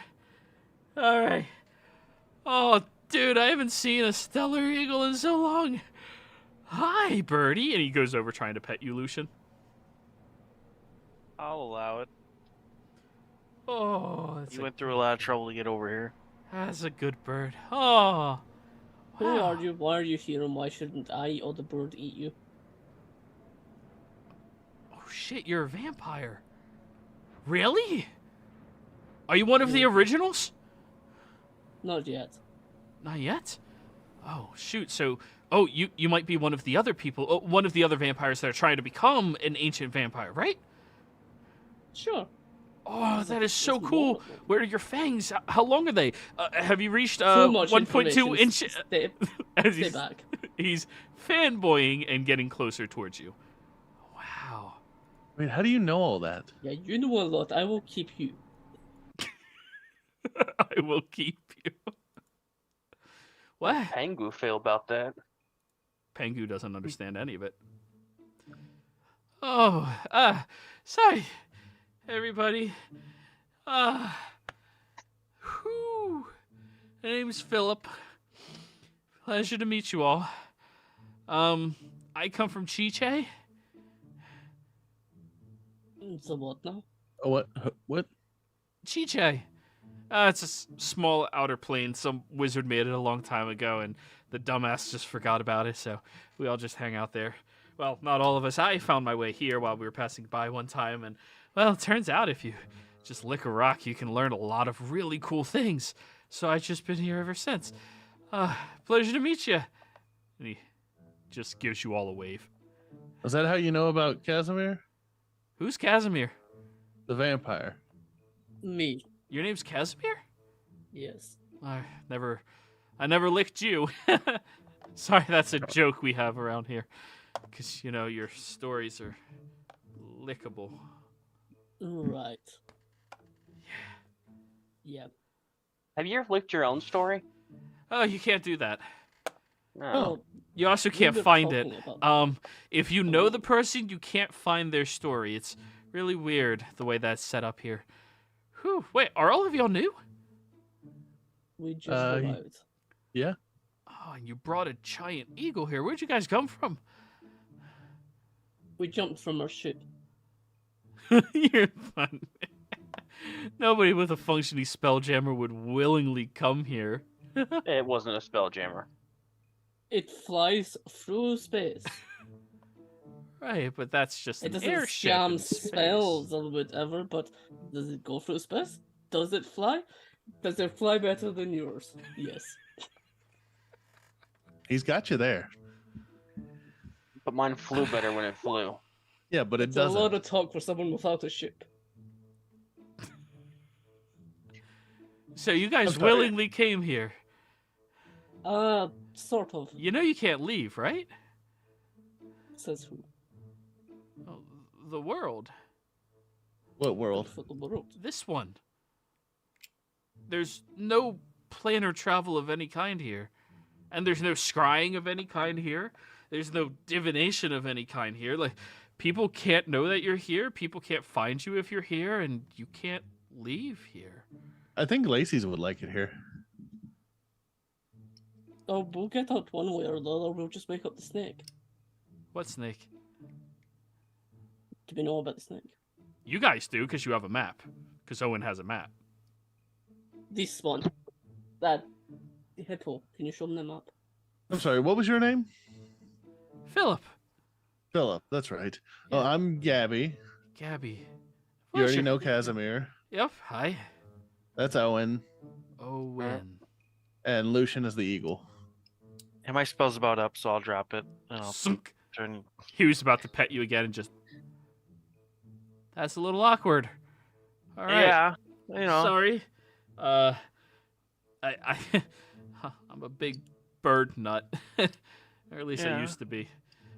No, I'm How just a long- stories nut. How long have you been here? Oh, you know. While. Have you explored everywhere or just this area in the Pinnacles? Well, when I first got here, I showed up in the starting flats. That place is boring. Do you know how many stories out there are just like, these are babies? You know, like really boring stories. And then like through some traveling, I found some water and I was like, wow, water, there might be food here. Although I never got hungry, I just like missed food. Do any of you have food?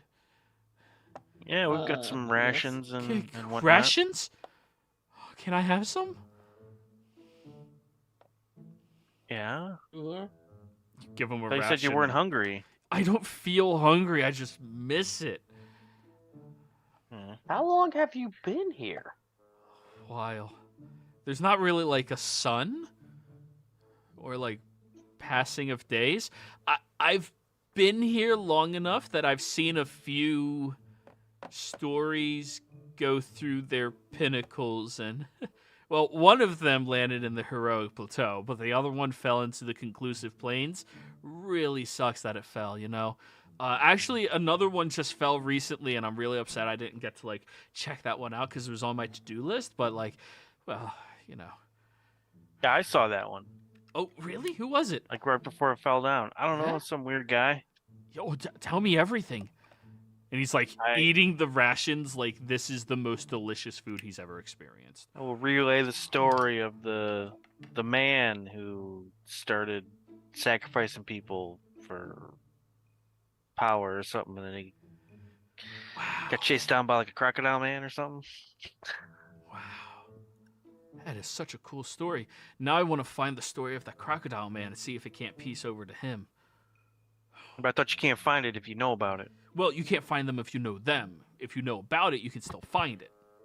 So you can't find our stories now. Right, because I just met you. Unless I already Yeah. licked it. Which, by your names, I haven't licked any of you. Okay. Maybe you can help me find somebody. Oh, sure. Yeah. Something. Maybe you've licked them. I'm looking for. Real quick, just backstory on me. I'm the goddess of hope and light. Oh, wait. You're gods. You're the only. You can let me leave, right? Oh, I don't know. Can I? Well, you're a god. Gods are the only people that can come here and leave. Oh, then yes. Can we go?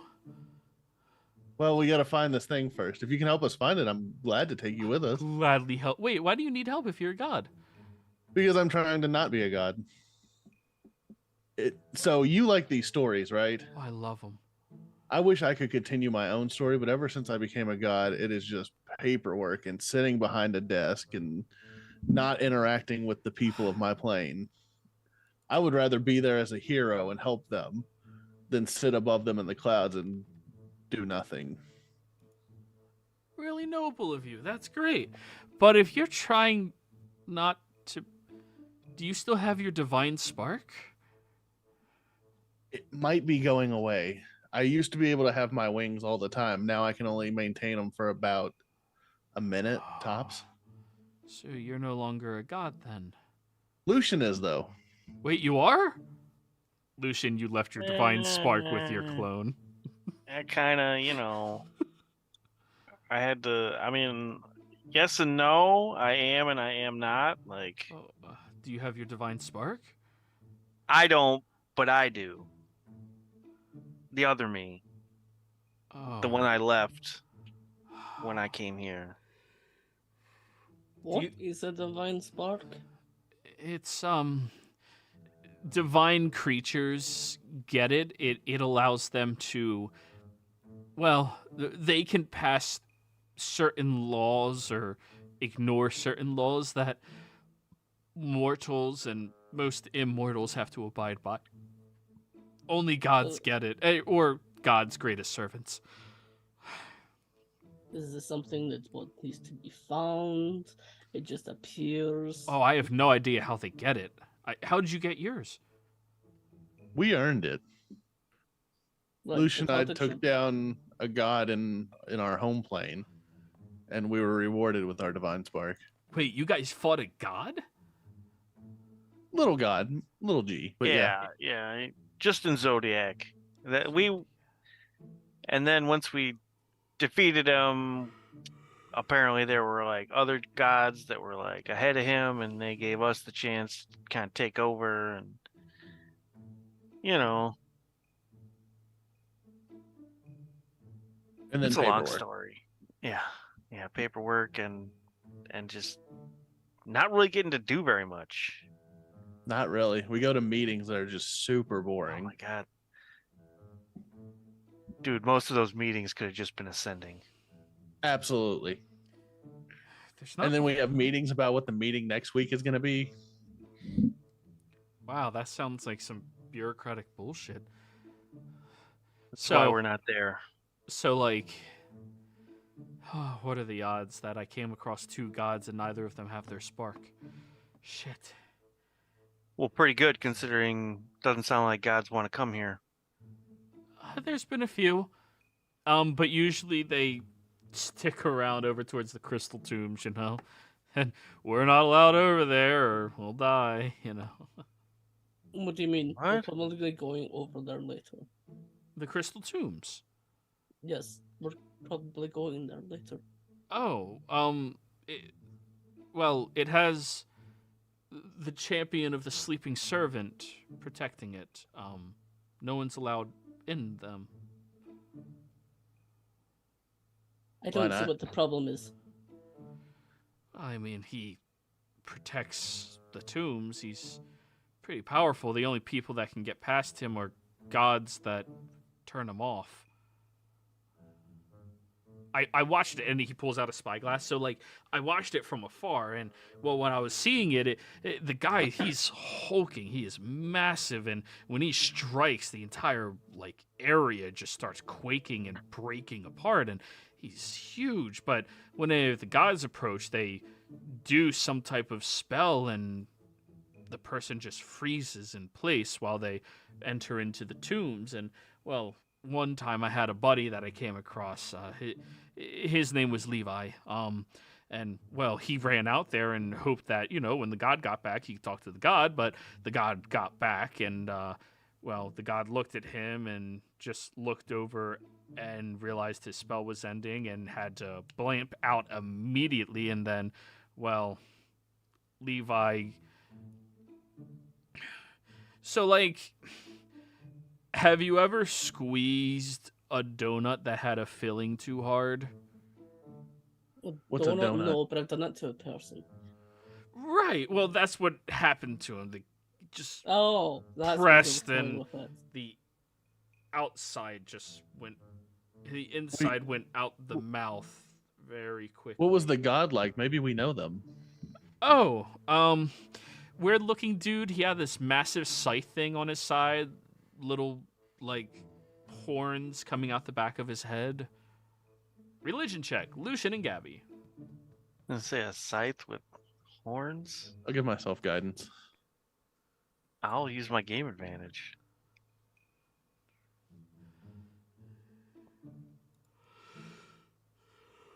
I think.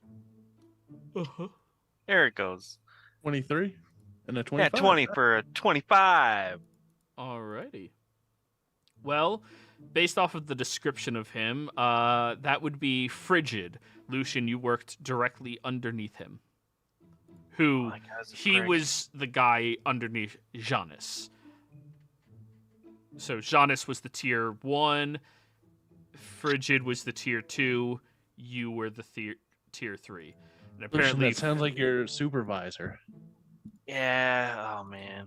and that apparently Frigid ran away from that guardian very quickly. Even if we caught him coming back, then they know that you dipped out on your duties and left your clone there. Oh, that was a long time ago. Oh, Long time ago. So all the good knowledge is in the tombs, huh? Oh, that's all the stuff that they don't want anybody to ever find, you know? Ah, Like damn it. things that could, well, from the way it was described in a different rock that I licked, it's the things that if it got out into the realms could lead to the destruction of the universe, or at least some planes of existences. Okay. Yeah, see, I want to quite go there. Hey, Science. you haven't licked any knowledge pertaining to like people altering or repairing their like spiritual tethers, anything like that?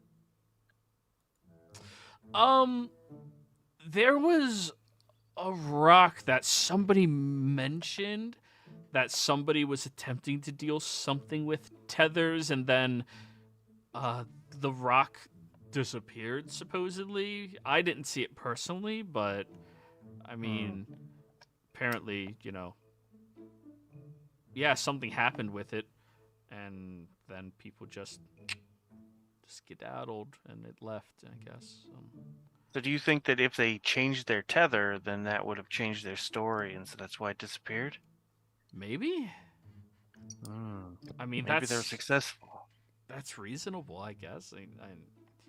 I don't know. He said the person had some large story about their tether and things like that, and then when he came back to try to show all of us, it was gone. It looked like nothing was there. do gods have rocks here? Oh, yeah. None of their origins, though. Strangely enough, none of the gods' starting points is allowed to be known. Weird. But, Huh. all of them have, pretty important things they do. Quite a few of them ended up over in the heroic plateaus. Probably more of them are in the crystal tombs, if they're the bad ones. And unfortunately, there's quite a few in the conclusive planes. That sucks. Yeah. Oh, wait, gods are in the conclusive planes. Yeah, Does that Well, mean all they're right, so, dead or the there was this storytelling one god. I can't remember his name. Something about an asshole. Apparently, he really loved war and shit like that, and he was, oppressing his family and shit. And then a group of people came up, and they just kicked his fucking ass. There was this one chick who had this awesome bow, and she just kept fucking shooting from, hundreds and hundreds of miles away. Or at least that's what I thought it looked like. That sounds like Leo. Who? That's Leo, us. that's his name. Wait, that's you guys? Yeah, we Yeah. whooped his ass. You're the ones who did that. Holy shit. Fuck him, man. Awesome. And he goes for a high five. Oh, I'll give it to him with my floaty hand. Whoa, that's so cool. Wow. Shoot, I wish I never met you guys. Then I could lick your rocks. No, I don't want you licking my rocks. Fair, I guess. Okay. Especially not at the climax. Yeah. Is everyone that's in the conclusive planes dead? No. What about gods? Is there any of them that are still alive, but were In the there? conclusive point, I mean, possibly. I haven't licked all the rocks out there because, honestly, a lot of their stories, they end like that, it's not a great story, you know? Like, I mean, some have cool stories when it comes to a definitive end, but others, like, there's this other god that I licked his rock, and, like, he's just so depressed. Like, he's sad because his entire family's dead, and his worshippers are winding down, and it's literally just him being depressed. Like, that's so much of his story. Yeah, we met him too. He likes to cook. What? Wait, who's that? That's Scorpio. Aries. Sounds like Aries. What? Oh, Scorpio. I thought it was Aries. Oh, no, I never licked an Aries rock. Oh. I licked a Scorpio. Yeah, but, like, you know, like, come on. I'm stuck here mostly by myself ever since, you know, Levi died. And, like, I don't need more depression on my plate. Yeah, that's true. Hey, How did you anyways- even get here? Oh, so, like, our pseudoplane was traveling by, right? And as it was Yeah. going by, I saw that there was this large cloud, and, well, I was dared by my brother to go cloud surfing. I kind of didn't want to, but there's this really, really cool elven chick I was, like, really into back then. Yeah, she died by now. Okay. And, well, I went cloud surfing, and it turns out the clouds were here. Well, Yeah. that's messed up. Yeah. So, Well, yeah. Hey, Philip. yeah. Back to my original point of telling you about the whole retirement thing for me.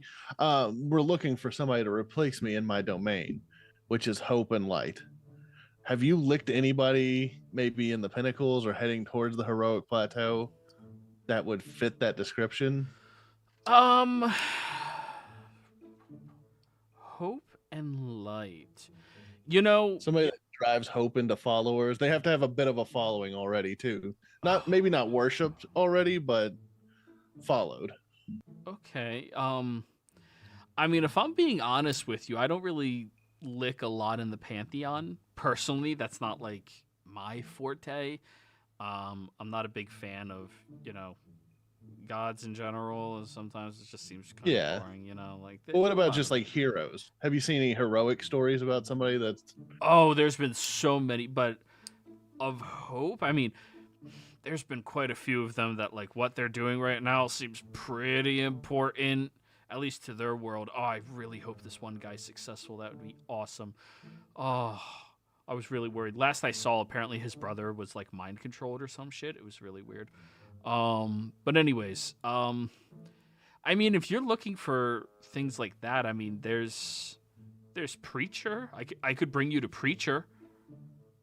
who's preacher? Oh, Preacher's been here longer than anybody. He's a full-blooded elf. Oh, Yeah. yeah, maybe he would know. Yeah, I mean, either...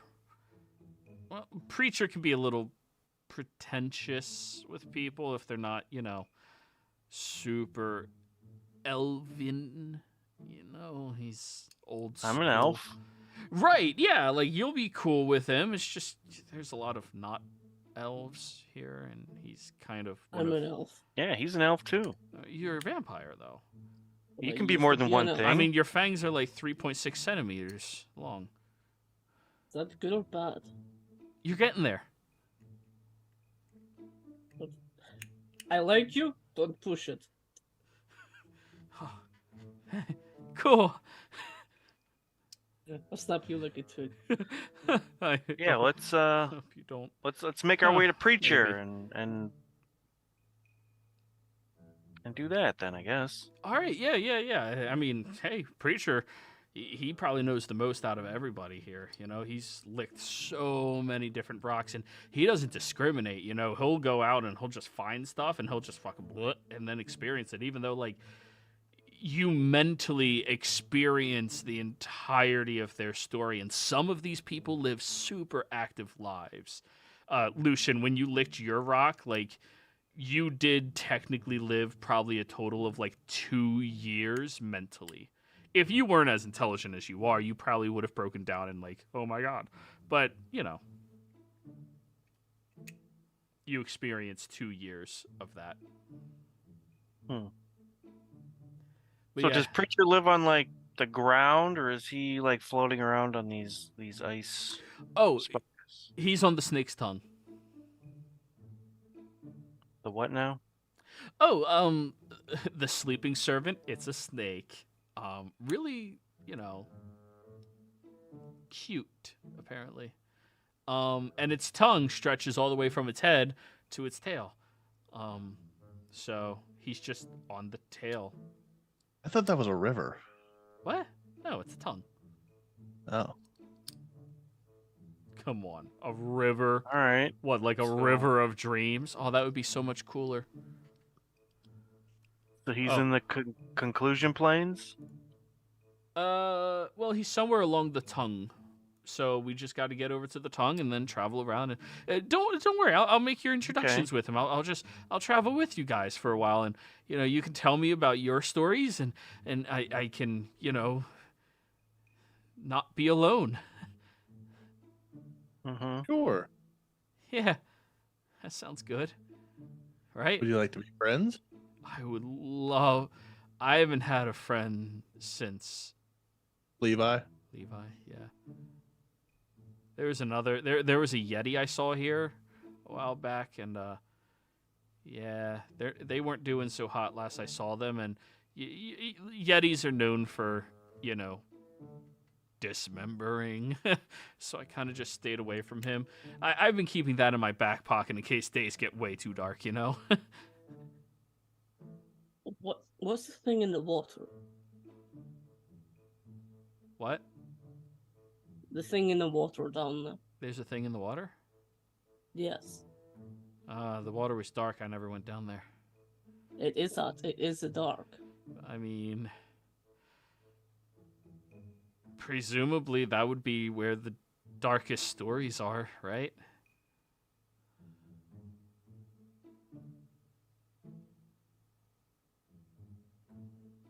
What's the opposite of the pinnacle? What's the low point in the story? Oh, good question. Well, Alright. Off to the tongue. He says that Tongue? without even looking behind himself, and he shoots that gun. It latches onto something, and he just starts cranking. what do you mean the tongue? We're going to the tongue, right? You already Thoughts? explained it. Yeah, where Preacher is. Yeah. It's that green thing on the map. I thought it was a river. No, it's a tongue. Yeah. I did say all this before. Sometimes I think I say things out loud, and I don't say them out loud because it's safer. What do you mean it's Alright. safer? Well, I mean, sometimes saying everything out loud isn't the safest thing to do. Why? Well, I mean, you all... well, I'm not going to lie to you. You look dangerous as hell.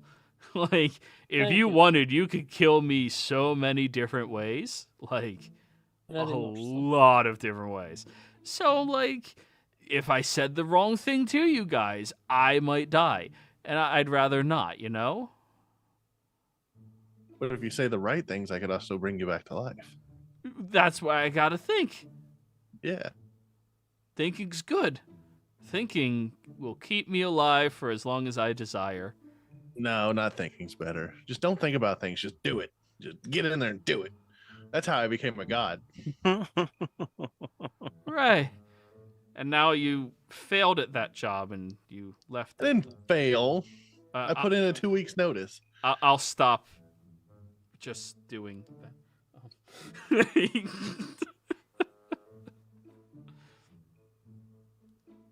Alrighty, guys. So, you have your direction that you are heading here inside of Tundra. I think this is a good place for us to go ahead and go on break. Or, no, sorry, this is ending point. Shit. Another break. Yeah. Another break. Players, thank you all very much for playing. Viewers, thank you for watching. Hope you all had a great time. We'll see you next time. Goodbye. Bye.